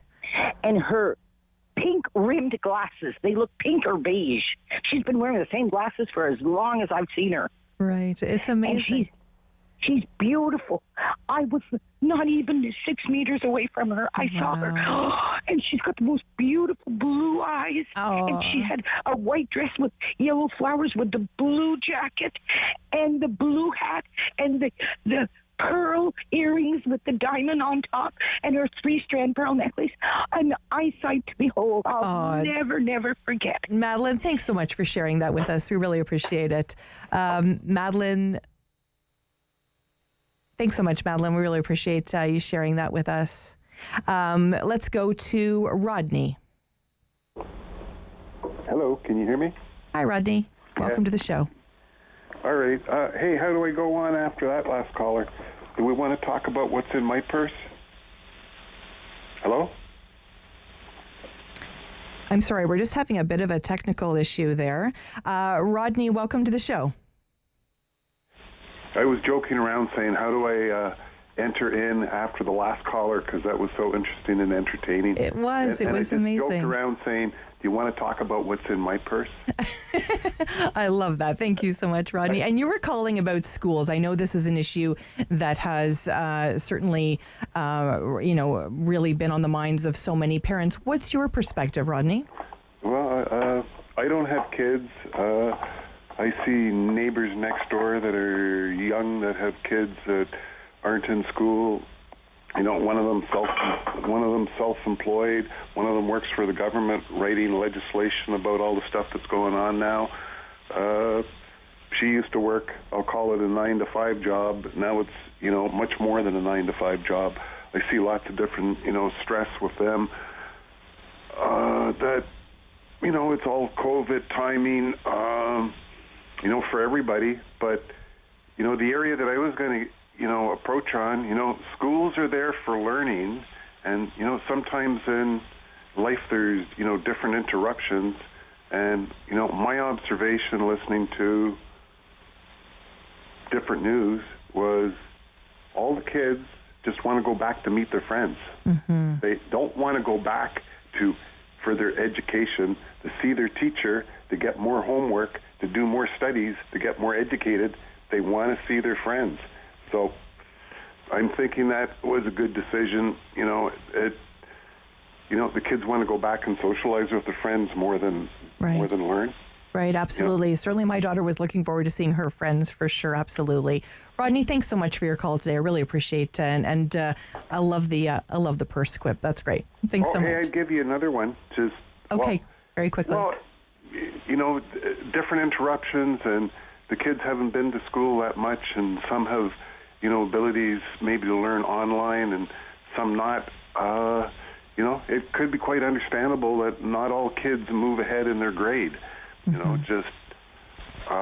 might laugh at this and everybody else could be laughing, but as a child, when I moved back to Canada the second time, I ended up failing kindergarten. And I think I had a little bit of time of school in France and, a few weeks in Canada, by the time we had a house and moved in and, went to school. So, I failed kindergarten. That could be a situation, and there could be a mark also, further down the road that, people that were getting educated, it could be different for different people because maybe not everybody's sort of moving on. It's really interesting that you say that, Rodney. I actually think that the school did a service for you, holding you back if you weren't ready. I don't think that's anything to be ashamed of. Certainly, I'm not laughing at that. I think there's a lot of schools that would just go ahead and let them enter into the school system without having those foundational pieces. So I actually think that's really great. Thanks for sharing that with me today, Rodney. I appreciate it. All right. Thanks. Bye now. Let's go to Vince. Hi, Vince. Hi, Sam. How are you doing? I'm great. You wanted to speak about Premier Doug Ford. Yes, I do. He keeps talking about going to the health experts to get his advice. He's looking for people who will agree with him. How can he explain that what he just said yesterday about every class having a graduation exercise and still make us believe that he's listening to the expert? What experts would have told him this doesn't make sense? First he says you can't go to school, then he says you want to have a mass gathering so you can graduate. The two are not consistent. It's a grab bag he's going through, and he's only trying to find a way to have people agree with him and like him. But this is not what it's all about. Mm-hmm. A lot of now, they're going to have a cabinet shuffle, I understand. Well, there's one position which should be shuffled, and that's Premier. Thank you so much, Vince. I really appreciate your call today. Vince from Nepean wanting the Premier to step aside or to be replaced in some way. I don't see that happening. But thank you so much, Vince, for that thought. We have really enjoyed your calls today. Thanks so much for calling in. It really makes the show what it is. Really, that's chatting with you is what we want to do here on City News. When we come back, we're going to go to the little town of Kemptville and talk about Pride. Stay with us here on City News.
is City News. CIWW 1310 AM in Ottawa. And CJET 1011 FM in Smiths Falls and the Valley. Number 1 for local news in Ottawa and the Valley. This is City News, now on 1011 FM and 1310 AM. It's Thursday, June 3rd. Good morning. I'm Andrew Boyle. Right now, raining and 17 degrees in Ottawa, 16 degrees in Smiths Falls. Here's what's making news in Ottawa and the Valley. The latest figures from the province show 870 more cases of COVID-19 from just under 34,300 tests. The positivity rate from this batch at 2.8%. Now, 43 of these new cases are in Ottawa. There are no new cases today, according to the province, in Leeds, Grenville, Lanark. 3 more in the Eastern Ontario Health Unit and 2 in Renfrew. Also, 10 more people have died from COVID in the past day in Ontario. Ottawa residents age 80 and older eligible to book their second vaccine dose, but appointments are rather hard to come by. City News reporter Chris Curran with some tips from the region's medical officer of health. The demand far outstripping the supply. The provincial portal pausing second dose appointments earlier this week. So Ottawa Public Health taking action. We wanted to make sure that those people over 80 know they have a spot. Dr. Vera Etches says they're going to start calling thousands of first dose recipients to ensure they have a second dose appointment. But the best way to book one, she explains, is through pharmacies. And that system is variable, because they're all private businesses. They run things in different ways. Most have an online booking system. Some have a wait list. Some have walk-ins. Chris Curry's City News. City News time, 11:01, and now your forecast with meteorologist Jill Taylor. Rain will end this morning, then cloudy, some more showers for the afternoon, even the possibility of an isolated thunderstorm. The high today, 21 degrees. Tonight, mainly clear and 14, and tomorrow, sun and cloud, more scattered wet weather, high near 29. For today, the high, 21. And right now, with rain in the region, 17 degrees in Ottawa, it's 16 degrees in Smiths Falls. MPPs taking part in the final question period of the spring session at Queen's Park today, awaiting the announcement on when the province's pandemic reopening plan will take effect. City News reporter Kevin Meisner now with the latest. The opposition will hammer the Ford government over the decision not to reopen schools. NDP leader Andrea Horwath also mystified over Premier Doug Ford's decision to call on school boards to hold end-of-year outdoor gatherings for all students. And that is a huge disservice to the school boards, to the school leadership, but also to parents. In fact, Ryan Bird with the Toronto District School Board says gatherings of that scale at every school may not be manageable. The board is asking the province and Toronto Public Health for more guidance. You could have hundreds of people if you're taking into consideration not only students, but are parents going to be invited to watch that? What are the rules around this? Doug Ford also suggesting stage 1 of the province's reopening could happen earlier than June 14th. It's possible an update on that may come tomorrow. Kevin Meisner, Queen's Park. City News time, 11:03. The federal government increasing the fine for anyone air traveling who refuses to quarantine in a designated hotel on return. Travelers who had faced a $3,000 fine if they didn't abide by the requirement will instead be liable for a $5,000 penalty starting today. The move comes a week after a federal advisory panel raised a number of problems with the hotel quarantine and recommended the government end it. The panel instead suggested travelers be required to quarantine in a hotel only if they fail to present a credible quarantine plan. Hundreds of tickets have reportedly been doled out to violators since the hotel quarantine was first introduced in February. Terry Pedrell, The Canadian Press, Ottawa. Now, the federal finance minister is traveling herself. Chrystia Freeland will be at the table in London tomorrow and Friday. It's Friday for the G7 finance ministers meeting. U.S. President Joe Biden's proposals to deter tax avoidance by multinational companies is one of the major themes at this talk. The ministers will also discuss supporting the post-pandemic economic recovery through government spending, as well as vaccine access and distribution and efforts to fight climate change. I'm Andrew Boyle. For News Anytime, follow up online at ottawa.citynews.ca. Strong voice. Strong opinions. The Rob Snow Show returns on Rogers TV and City News. 1011 FM and 1310 AM. I'm Sam Laprade filling in for Rob Snow, and of course the month of June is Pride Month, and we wanted to go to Kemptville to speak with Jennifer Crawford. How are you, Jennifer? I'm good, Sam. How are you? I'm good. You are, of course, the executive director of Kemptville Pride. What an incredible organization. And I believe you're their first executive director. I am their first ever. The Kemptville Pride's been around since 2019 and was solely ran by an incredible group of volunteers, board members. But with some time and some effort, they came across some funding and they were able to hire an executive director, and I'm so excited to be the first. How important do you think it is for the smaller towns like Kemptville to have that type of representation in their town and to really have the town embrace Pride? Oh, my goodness. Well, there's a perception within the LGBTQ2+ community that if you grow up queer in a small or remote town, you must relocate to the progressive safety of a metropolis. But for many of our LGBTQ Canadians who grow up in small towns, a life in the big city is hardly ideal. Even if rural life is imperfect due to lack of health or community support, or dedicated spaces, it just isn't a good fit. So here in Kemptville, and there's plenty of rural Pride organizations out there that are doing incredible work. But for us, the reason we celebrate Pride so loud and so proud is that, we're able to put out challenges to create supportive neighborhood, inclusive workplaces here in Kemptville, dedicate spaces so that people can see that we are here and committed to diversity and we're committed to acceptance. I am blown away with the support of Kemptville to show our LGBTQ folks that we're here and we accept them. We've had over 20 businesses in small Kemptville reach out and give part or all of the proceeds from some of the sales that they're doing in June to us. Our mayor, Nancy Peckford, who is just an incredible support, is working with us at getting the whole Main Street painted, all the benches on the Main Street painted, Pride colors.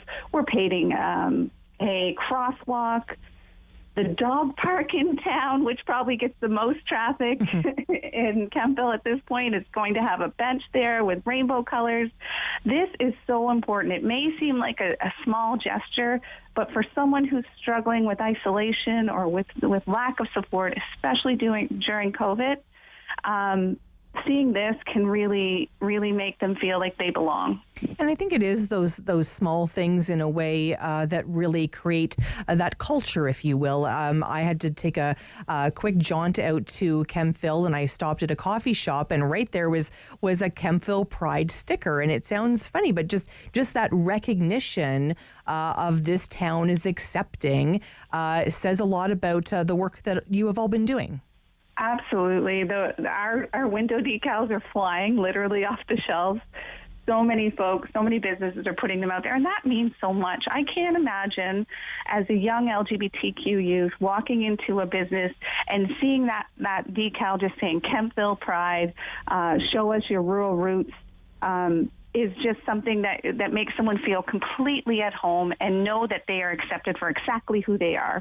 And I'm telling you right now, there is work to be done, but Kemptville is doing an incredible job of ensuring that we remain diverse, that we remain welcoming, and they are saying loud and proud, especially during the month of June, that acceptance is key to every business, every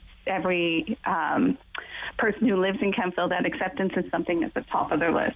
And you've had to be really creative, Jennifer, during this time to attract, of course, attention and those important revenue dollars to ensure that you can do all of these great initiatives. You'd normally be organizing a parade and all those great things. Of course, that's not going to happen. But you have been really creative. Let's talk about how those businesses come through for you in terms of how people can actually purchase some great items. Oh my goodness, I could go on through the list and tell you. I'm just going to highlight a few. Right now we've had, well, I shouldn't let you know, we've had Pickle and Myrrh and the Wick Witch in Merrickville come together in a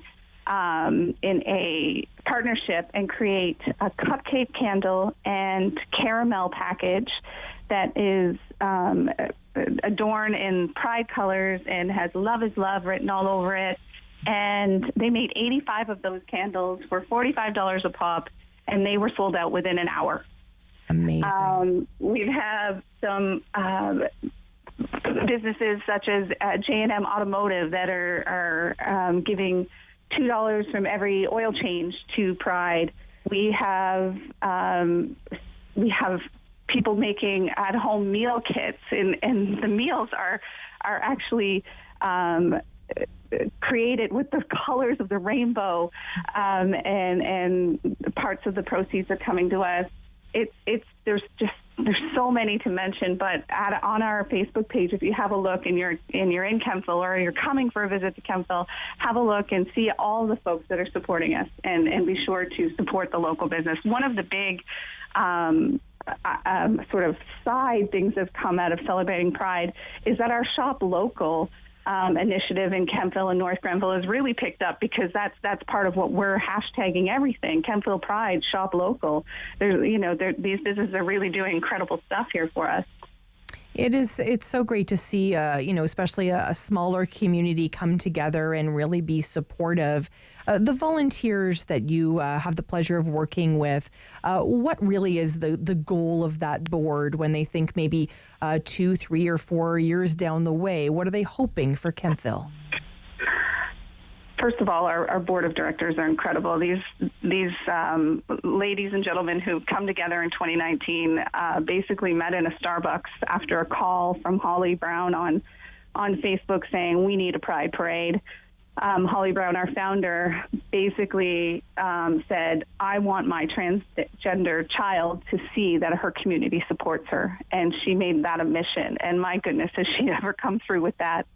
Our board met, they decided to have the parade, and from there on they decided, once they got the feedback from that celebration, that they needed to build something a little more stable in Kemptville so that we could truly support our LGBTQ2 community. Anecdotally, I've been speaking with a lot of service providers in Kemptville, and anecdotally I've heard that there is a need for a touchstone in our community for parents to reach out to, for education, for youth to reach out to for support.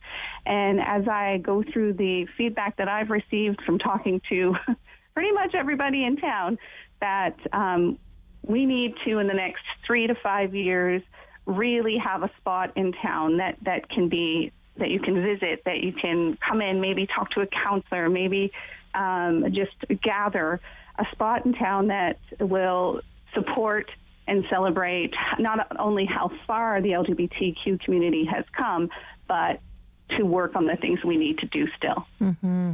Really important, Jennifer. I really appreciate everything you're doing in Kemptville, and of course, happy Pride Month.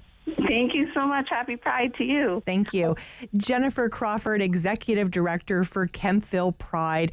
Of course, all this month we'll be bringing you lots of stories about Pride Month and lots of great initiatives as well. Make no mistake about it, this week has been very, very difficult in the news for Canadians to hear about the 215 children that have, of course, been found, their remains found in Kamloops, BC. It has been a challenging story to cover. It is a challenging story for all Canadians, but specifically, of course, the Indigenous community. And we're thinking about all of them, and we're seeing a number of people, of course, doing different things. Either lowering flags, they're placing teddy bears, they're doing those kinds of things to remember. One initiative that I really think is incredible is the initiative to think about those nonprofits that service Indigenous people specifically. And I think about a couple come to mind. The Robert Smart Center, 60% of the youth that they're caring for and supporting. These are the most challenged mental health cases in the province and up north.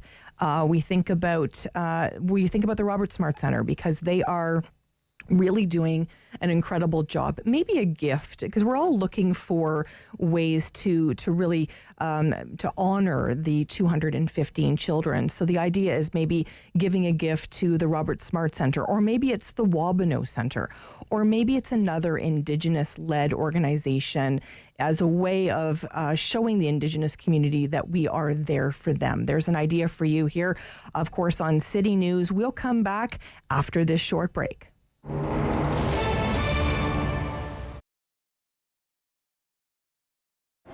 This affected us big time because when, you know how we are seasoned, we have clothes for the spring, clothes for the winter.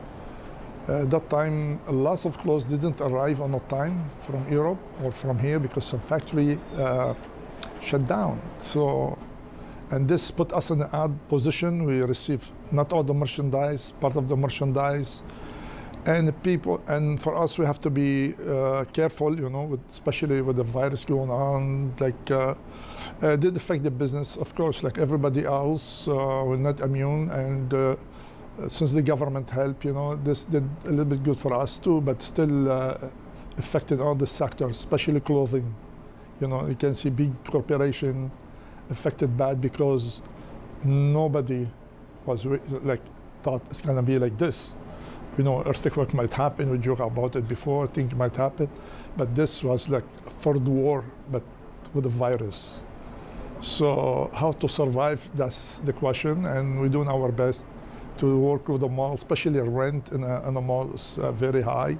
The government, they have certain, let's say, condition, like how many people will be in the mall or in the stores, etc. Yeah, it's a big factor, but of course, if my store has a back doors, or just will be better, it will be much better. At least we can have curbside much easy, because we have to shut down completely, you know. And this left a mark on us, on everybody too. People always ask me, go online. Certain things you can't go online. Let's say T-shirt, certain product people don't know how to fit. But when it comes to clothing, like it's different completely. Let's say I have a customer comes, you can give him 44, but certain suit he might take 42, certain suit he might take 46. So, and how could, I mean, suit is not gonna fit the same. And I see people come back and they show me what they got online and not the same fabric. Mostly young people, but if you really wanna shop, you have to go to the store because everything will be around you. You wanna be sure the color look good, the fit will look good, especially when you spend, doesn't matter how much money, whether 300 or 2,000, you know? You have to try, you have to see what's going on. Please don't be shy, contact us. It will be a pleasure for me to take a suit or coat or anything. Like sometimes people have a funeral, they have things, they have a wedding, they don't want to come to the mall.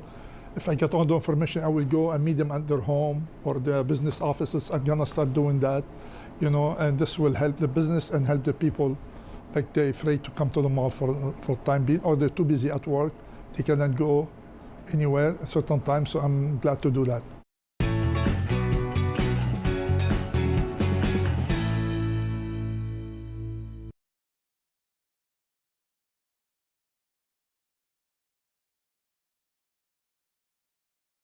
Together.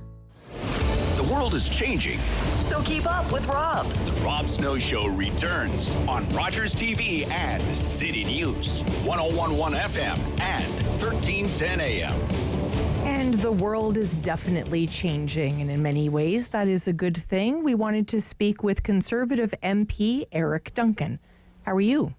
I'm doing great. Thanks for having me on the program. My pleasure. And of course, representing the communities of Stormont, Dundas, and South Glengarry, my apologies.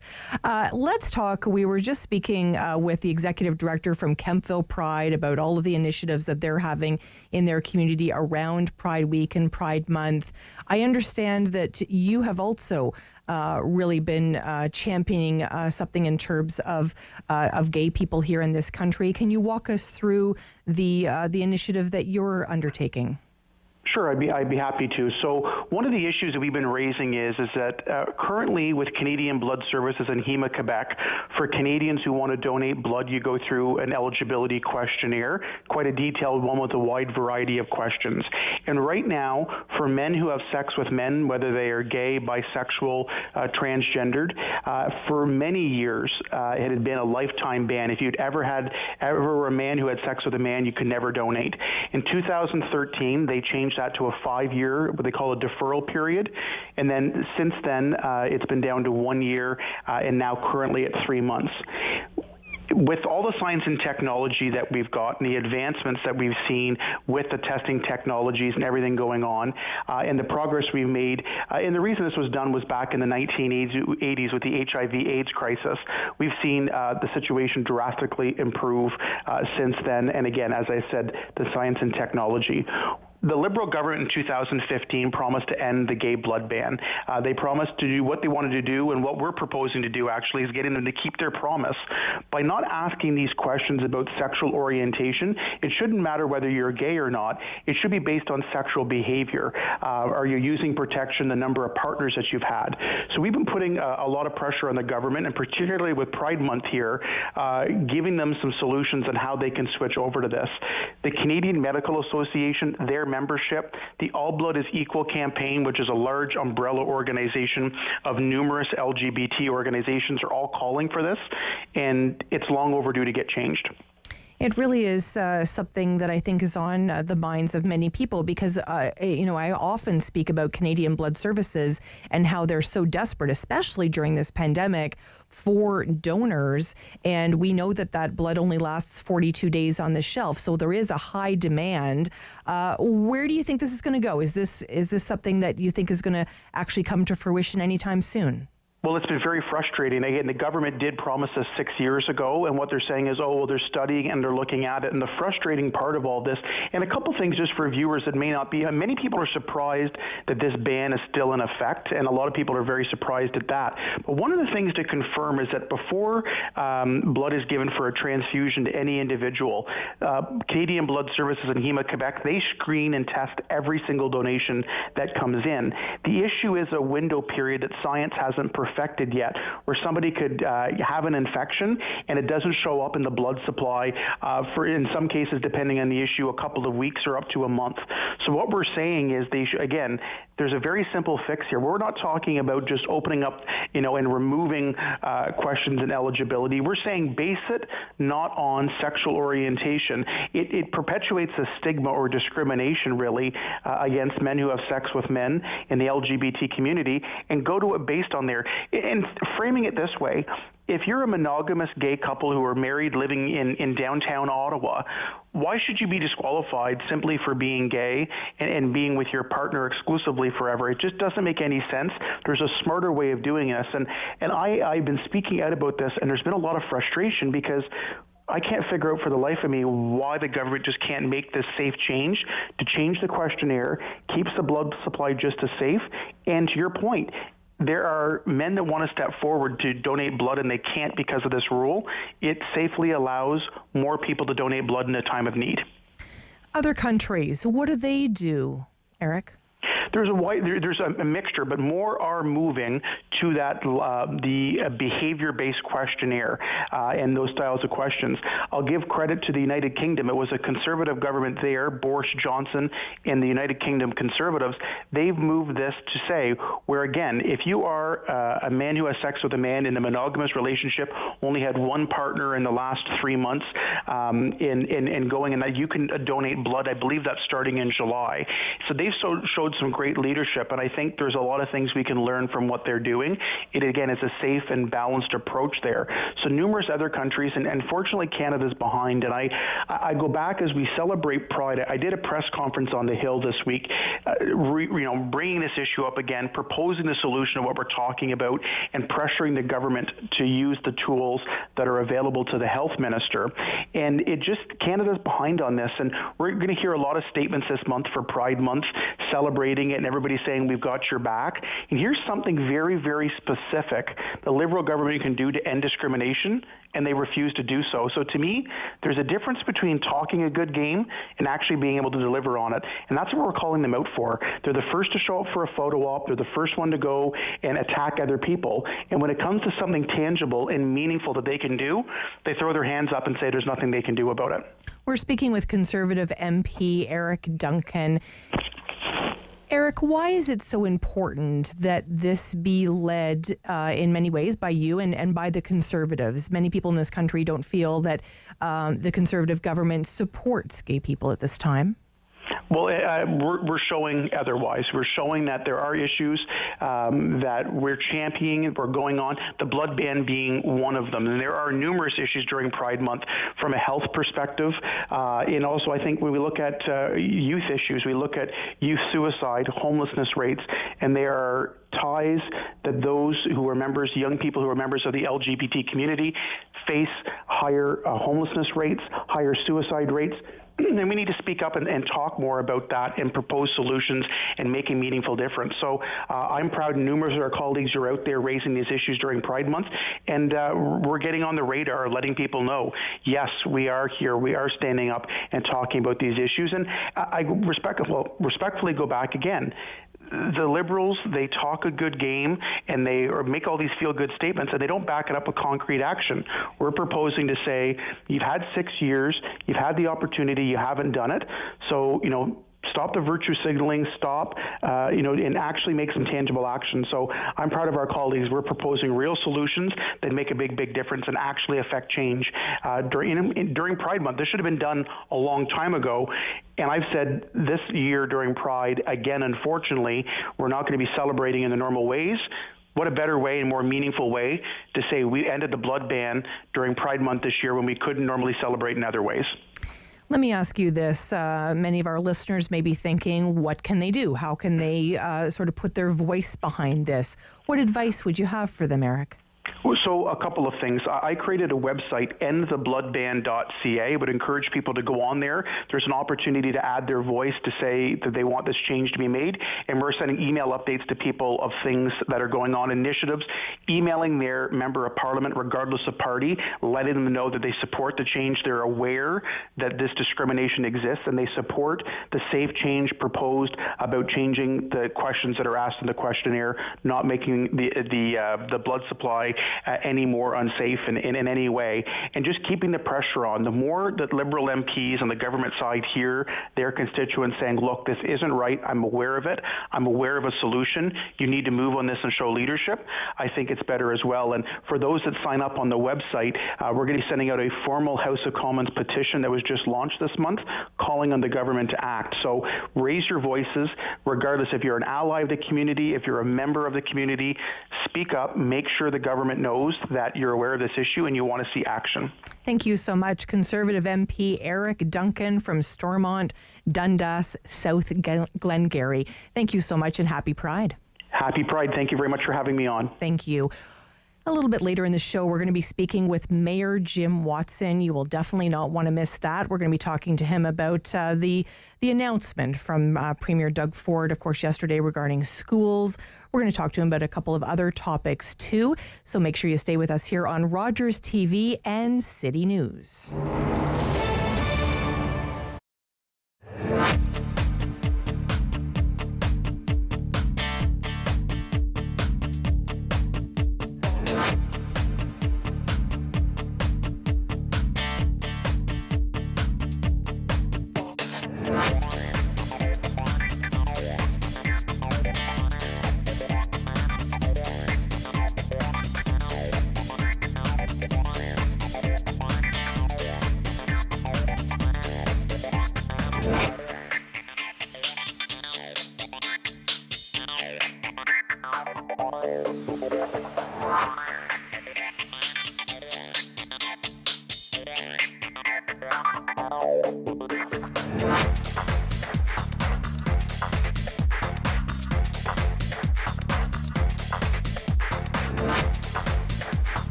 one for local news in Ottawa and the Valley. This is City News, now on 101.1 FM and 1310 AM. It's Thursday, the 3rd of June. Good morning. I'm Sarah Buchan. Right now in Ottawa and Smiths Falls, overcast skies, some light drizzle and 17 degrees. Here's what's making news this hour. Provincial health officials report 43 new cases of COVID-19 in Ottawa out of 870 new cases across Ontario. There were 10 deaths in the province due to the virus. Leeds Grenville Lanark Health Unit is confirming no new cases in that region in the last 24 hours and no new cases added to its total. The province reports 3 new infections in Eastern Ontario and 2 new cases of COVID-19 in Renfrew County. The local health units will update their numbers in the afternoon. Quebec is reporting 267 new cases of COVID-19, 6 more deaths attributed to the virus. There are 6 new cases in the Outaouais. Health officials say hospitalizations and the number of patients in ICU in the province of Quebec have dropped, continuing to decline. And over 85,000 doses of vaccine were administered yesterday for a total of just over 5.8 million since the vaccination rollout began in Quebec. So over 62% of Quebecers have received at least one dose of COVID-19 vaccine. The Trudeau government has released a federal pathway document to address issues identified by the National Inquiry into Missing and Murdered Indigenous Women and Girls. It is committing to funding and co-developing targeted initiatives in 4 key areas: culture, health and wellness, human safety, and security and justice. Ottawa is promising to set national standards for missing persons reports and improve the collection and use of data to address the overrepresentation of Indigenous victims, survivors, and offenders in the criminal justice system. I'm Sarah Buchan. For News Anytime, follow up online at ottawa.citynews.ca. Firm. Fair. Fun. The Rob Snow Show returns on Rogers TV and City News, 101.1 FM and 1310 AM. Coming up in a few minutes, we're going to speak with Mayor Jim Watson, so you'll definitely want to stay with us. I'm Sam Laprade, filling in for Rob Snow. There is no two ways about it. This pandemic has been so challenging. Obviously, the loss of lives, incredibly tragic, the loss of jobs, the economic piece. There is another piece that really is difficult when it comes to this pandemic, and it's relationships. A lot of relationships have really been challenged at this time. We're seeing a number of people separating at this time. We're seeing a number of conflicts between children and, of course, their parents. We're seeing a lot of this, and sometimes even in the workplace. So we wanted to speak with Dr. Genevieve Boudreault. Hello. Hi there. Hello, Doctor. Doctor, of course, you're from the Center of Interpersonal Relationships. This has been a very, very challenging time, as we know, for many, many people. What are you hearing from people when they're coming to speak with you? Are they feeling a lot of pressure and a lot of stress at this time? Yes, a lot of pressure, especially since, the second lockdown. People before, they were coming for other things, and then COVID was like a secondary thing. Now people come consult us because of COVID specifically and challenge in their relationship, in their workplace, in their life. Children's being homeschooled, like doing the school online. So it's very, very challenging and had a lot of pressure on people for sure. I think if we think back to March of 2020 and we were sort of told, okay, this was going to be 2 weeks, and a lot of families sort of took the positive piece and said, well, more family time and that's lovely and lots of togetherness. Many families are maybe feeling that there's too much togetherness. Yes. It's a fact. Sometimes people, they work from home, like the couple both of them work from home, and the children as well is going to school online. And sometimes there's many children. So there's a lot of time together, and people find it difficult to find some time alone. And it's like we never been used to be together that much. It's like something to be totally new that we have to adapt to. And yeah, for sure, it's something that most people are encountering nowadays. It really is challenging, and we know from what I understand, a lot of marriages break down for 3 main reasons: finances, intimacy, and communication. those three pieces would also be challenged during this pandemic. A lot of people have lost their jobs. A lot of people are having a hard time spending that much time at home. They're saying, but I have a meeting at 2:00 and you have a meeting at 2:00 and Susie also has to be on the Zoom link for her school. Who's going to give something up? Let's talk about that. What advice are you providing to people coming to see you? For couples, for sure, it's okay to ask for a bit of like balance between the togetherness and the separateness. So it's okay in a safe relationship to tell your spouse, hey, I really need my time alone, and I'm just going to go walk the dog for an hour, or I'm just going to go in the other room, watch my show for 2 hours. It's okay to ask for time alone. So some people, they feel that they can't ask for that, but it's actually very good to have this balance between the two. So I see mostly couple in this kind of context, and it's very important to balance that. Also, people find that we cannot go out, so how do we have dates? So date night are challenging. So I think it's important too that people, despite the pandemic, reserve special time for a special night where they can order food in and dress up a little bit, just not being in their sweatpants, and maybe put on a dress or a shirt and make a special occasion out of it, because a lot of time together does not mean necessarily quality time, right? So it's important to make that time for that. Such good advice there. And I often think about the flip side of that, whether that be maybe a senior living on their own who's, maybe once or twice would see the grandkids and they're missing that. They might be missing their book club or, their bocce ball or whatever it is that they like to participate in, and they're missing that social interaction. What advice would you have for someone in that situation? Just senior people, that they are really the people that suffer the most from this pandemic. So there's a small percentage that lives in senior home, but and then they can be surrounded by other people. But people that live alone at home still, that's very challenging. So this sounds very cliche, and hopefully by this point in the pandemic, people got better with technology, but FaceTiming and Zoom. So I taught my own grandmother how to FaceTime. So FaceTiming, your children and grandchildren, and not staying isolated is so important. It absolutely is. And I remember when the pandemic first hit, I felt like my mother was like almost a baking machine, because she was dropping muffins off at the doors of people in her apartment, just because, it's important to feel like you've got purpose, and people are knowing that there's support at the other end as well. Those kind gestures, right? Let's talk a little bit about our kids, because I think this is something that isn't being talked about enough. Their mental health coming out of this, those social skills that in many ways they've missed for 16 or 15, 16 months now. Where do we sort of start with that? Many of them were addicted to their screens prior to the pandemic, and this has only made things worse, because now we're saying, no, you need to look at your screen 8 hours a day.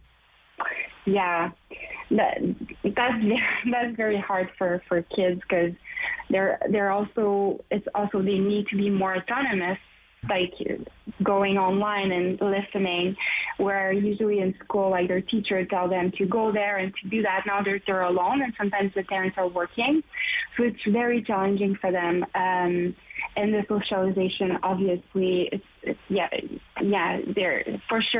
missing out a lot on that. But what I say to people that have children, so important to bring them outside, and burn some steam, because it can be very difficult for them to stay at home and be isolated. And either, going on bike rides and, going on walks, and now that the weather is starting to be better, just getting outside is also a nice form of learning. I know for parents it means planning and stuff like that. It's hard on the parents, but for the kids, they at least need that piece of normality in a situation that's so abnormal. It certainly is abnormal.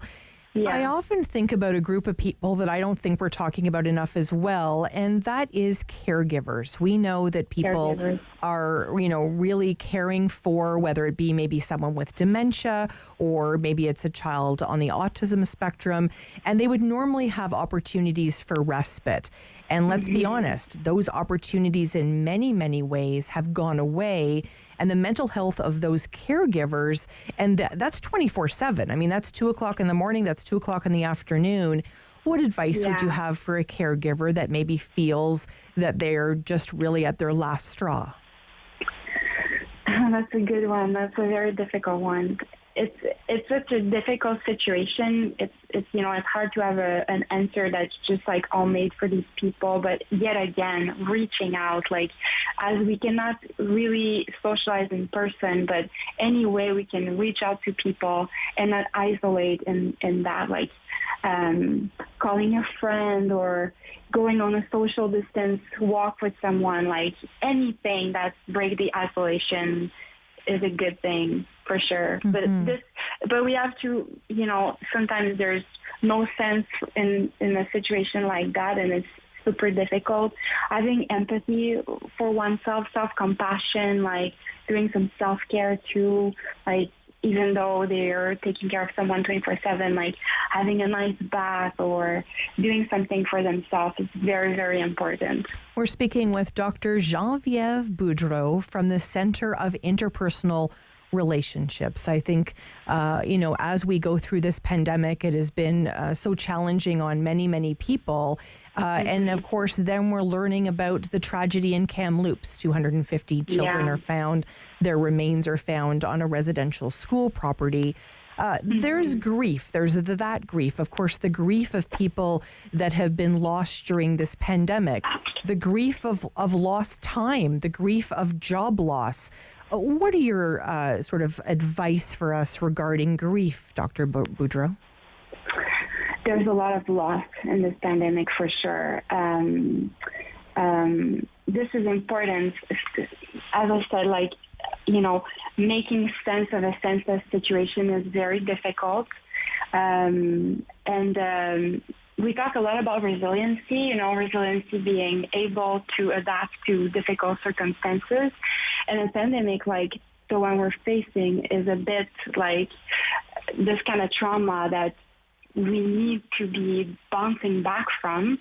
I would say, I'm a lot into self-care and mindfulness and, just being aware of what's lost and trying to realize that from all of that, maybe something is coming out of that's not necessarily negative, maybe another opportunity or maybe more time for oneself, more quality time with the family because we're staying at home. Resiliency is also trying to see what's there that's going to last and that's good for us, not only what's lost. It's such a good point. It's such a good point. Dr. Boudreault, how are doctors caring for themselves during this time? I think it's a really important point because I think we often lean on you. I think it's one thing to sort of have an appointment with your doctor or your therapist in your case, and we go and we sort of share everything, and in many ways it it sort of builds on your day. How are you all caring for yourselves? Well, I can talk about me personally. I really believe in mindfulness. Like I said that earlier, I think there's a lot of things that usually psychologists are proning. Like you go to the gym, you feel better, like a bit of behavioral activation, you socialize, you go to a restaurant with a friend. We cannot do none of this. So what's left to do? And I think mindfulness, meaning like a bit of meditation, like sitting with oneself and going within, I think is a very good antidote to the chaos that's outside of us, just to find a bit of like calm and, trying to not blend with difficult emotion and trying to be more relaxed in these stressful times. That's what I'm doing. I think this is really helpful for myself. That's one of the things you can still do in a pandemic. Well, we certainly appreciate your time today. It's very valued. Dr. Genevieve Boudreault, of course, from the Center of Interpersonal Relationships. Thank you so much. My pleasure, really. When we come back, Mayor Jim Watson's going to join us. He's going to talk about his statement following the decision on schools by Premier Ford and the province of Ontario. Stay with us here on City News.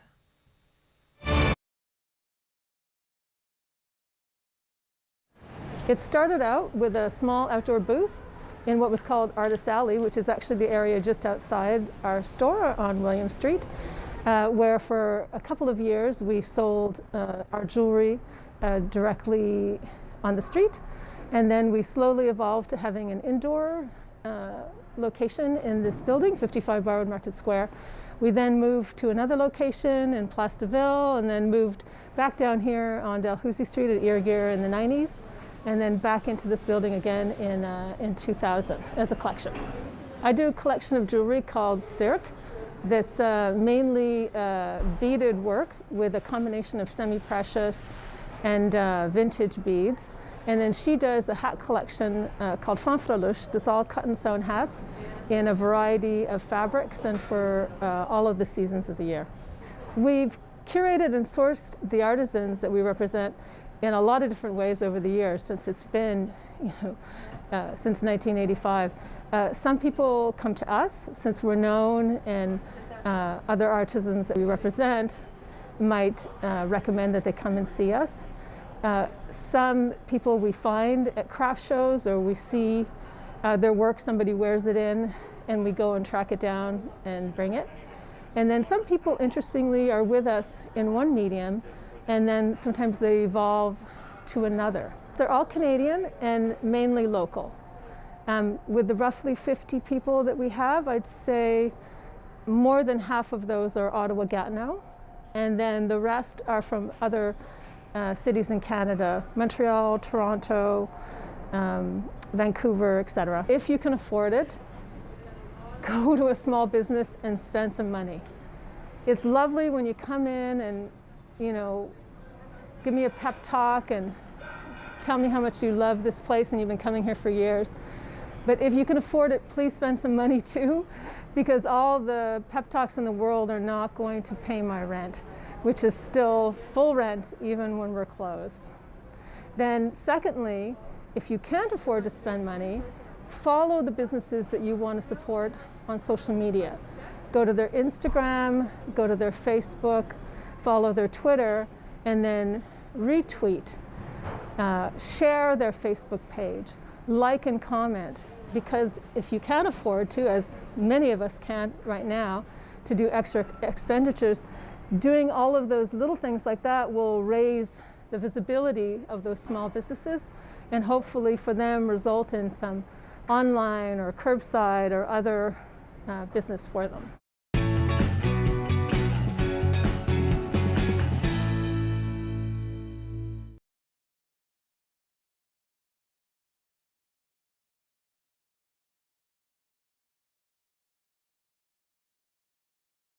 He's a pillar of community opinion. The Rob Snow Show returns on Rogers TV and City News. 101.1 FM and 1310 AM. Thank you so much for joining us here on City News and, of course, Rogers TV. I'm Sam Laprade filling in for Rob Snow. We wanted to speak with Mayor Jim Watson. Hello, Mayor. Hi, Sam. How are you? I'm good. Thanks so much. And happy Pride. Yes, thank you. It's Pride Month, and of course, our Pride Festival is in August, so good to celebrate twice. Absolutely. It's great about living in the city of Ottawa for that very reason, of course. We've got lots to talk about, Mayor. I'm sure you were glued to your TV like the rest of Ontario in terms of what was coming down from the province yesterday from Premier Doug Ford in the decision to keep schools closed. Of course, that remote learning is continuing. What were your initial thoughts? Well, as I said in my statement with Councillor Keith Egli, who's the chair of the Ottawa Public Health Board, we were deeply disappointed because all of the indicators And all of the experts that the Premier was seeking advice from, with very few exceptions, said this is the right thing. Get the kids back to school. It's good for their health, mental health, their social interaction with their friends, good for the teachers, good for the parents. Because, you think of the parents who are working from home, trying to help their kids on Zoom classes and so on. And even if it was only going to be 3 or 4 weeks, that's 3 or 4 weeks of more action and play with their friends. Like, I've run into a lot of families and along bike rides I take on the west end of the city or cycling in the glebe or in the market, and I run into families and their kids really want to go back to school. Now, some of the high school students that are with their families are not as keen, but certainly the younger kids really want to go back to school. And what was frustrating, Sam, for me was that the Premier set up this process to reach a consensus. Almost every medical officer of health, I think, with the exception of 1 or 2, including our own Dr. Etches, said, send the kids back to school. All of the children's hospitals, including Sick Kids and CHEO, send the kids back to school. Pediatrician Association, the Ontario Medical Association. So, he obviously didn't listen to the vast majority of experts who were saying it was the right thing to send these kids back to school. As the mayor of Ottawa, are you happy to see the change in terms of Dr. David Williams? Well, look, I didn't work with Dr. Williams. I don't know his style. I think some people complained about he was not a great communicator, but he was one of the ones that was telling the Premier to let the kids back in school. And, the Premier always says, I listen to Dr. Williams, and obviously he didn't in this case. So, I think the medical staff and the professionals obviously are in a difficult situation. They don't want to be overly critical of the Premier and so on. But the bottom line is that I think, their role is to stand up for what's in the best interest of our community, of our children, of our families. And as I said, what was the point in sending that letter out, and asking for a turnaround in 2 days if you're going to completely ignore it? And then, the frustration is we open golf courses, we open splash pads, we've opened basketball courts. We had to fight for a long time to get the Premier to understand allowing Walmart and Costco to open and have thousands of people going through those stores every single day buying big flat screen TVs and sports equipment. That was a bigger spreader than schools. It certainly was, and I think it's so interesting to see how we're going to open up this province. I think many people are looking for, let's get some more concrete plans around the reopening. And I don't know about you, and you haven't seen me lately, Mayor, which is a good thing, unless you're watching, of course. I'm watching you right now. Oh, you are. 22. Well, then you're seeing my roots. Do you see them there, Mayor? There's a lot of roots happening there. 6 inches of roots, probably. People want to get their hair cut. People want those personal services. That's been a frustration for so many of our beauty salons, of course, and our barbers. What would you say to them? Are they losing hope, Mayor? Well, it's a combination of losing hope, and some of them are just going out of business, which is the real tragedy. We have once again an example of where the Premier is going and hinting that it might be before June 14th. Stop the hinting, because people are being put on an emotional financial roller coaster up and down based on his comments, and it's not fair to these people. Tell us the date and, move on it. So now I think we're probably going to open before the 14th so he can come and announce some good news. And, great, I'm glad they're opening. But, if they, why wait instead of hinting about it, and doing almost a political striptease, a little piece off and a little piece off here and there, just actually give the date and allow patios, for instance, to open. The restaurant industry is dying, as is the barber and hair salon industry. And so my point is pretty simple. Pick a date, stick to it. And, you have to look at the other provinces. Why is Ontario so far behind? You look at every other province has students in class except Ontario. Most of the other provinces have patios open at this point, and we don't have that. So I understand the Premier's in a an awkward position, but a lot of that is by his government's own making. You know, we have the education minister says we're going to go back to school, then 2 days later, the premier contradicts him. The sports minister says no fans in the stands for the Leafs game, and then the premier contradicts her, and we put fans in the stand, but we don't have any commitment for, Little League baseball or football or, the Red Blacks coming back, and they have people in the stands, the new soccer team.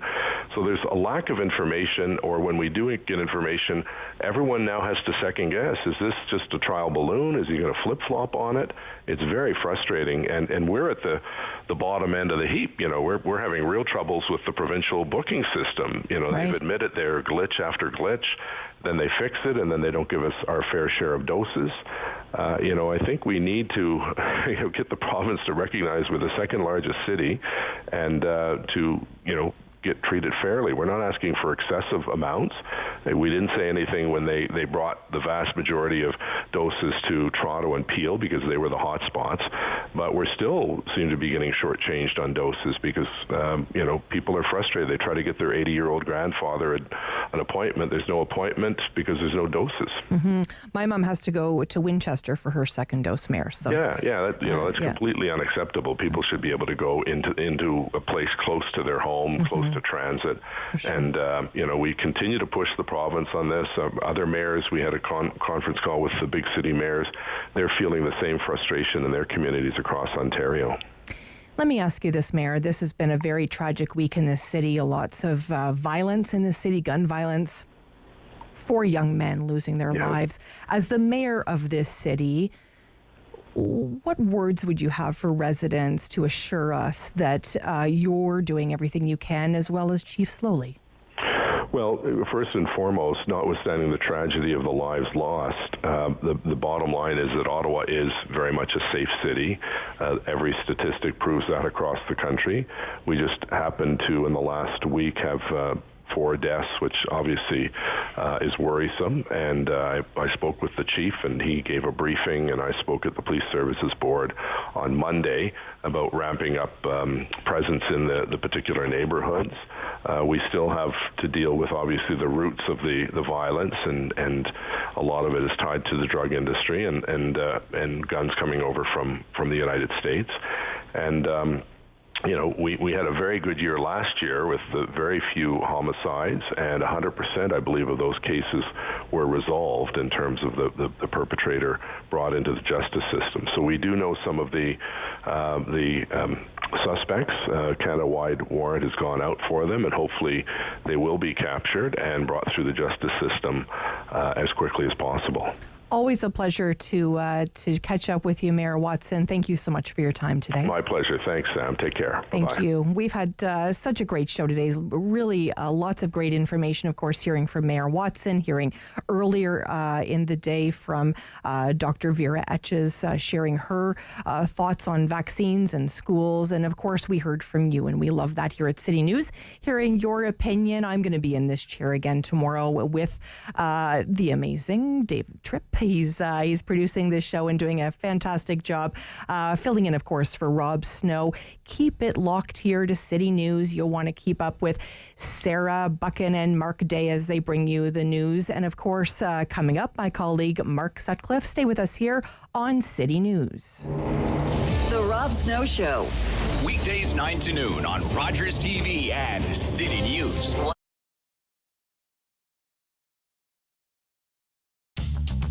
This program is brought to you by Ignite TV. Now you're in command. Visit Rogers.com for more details.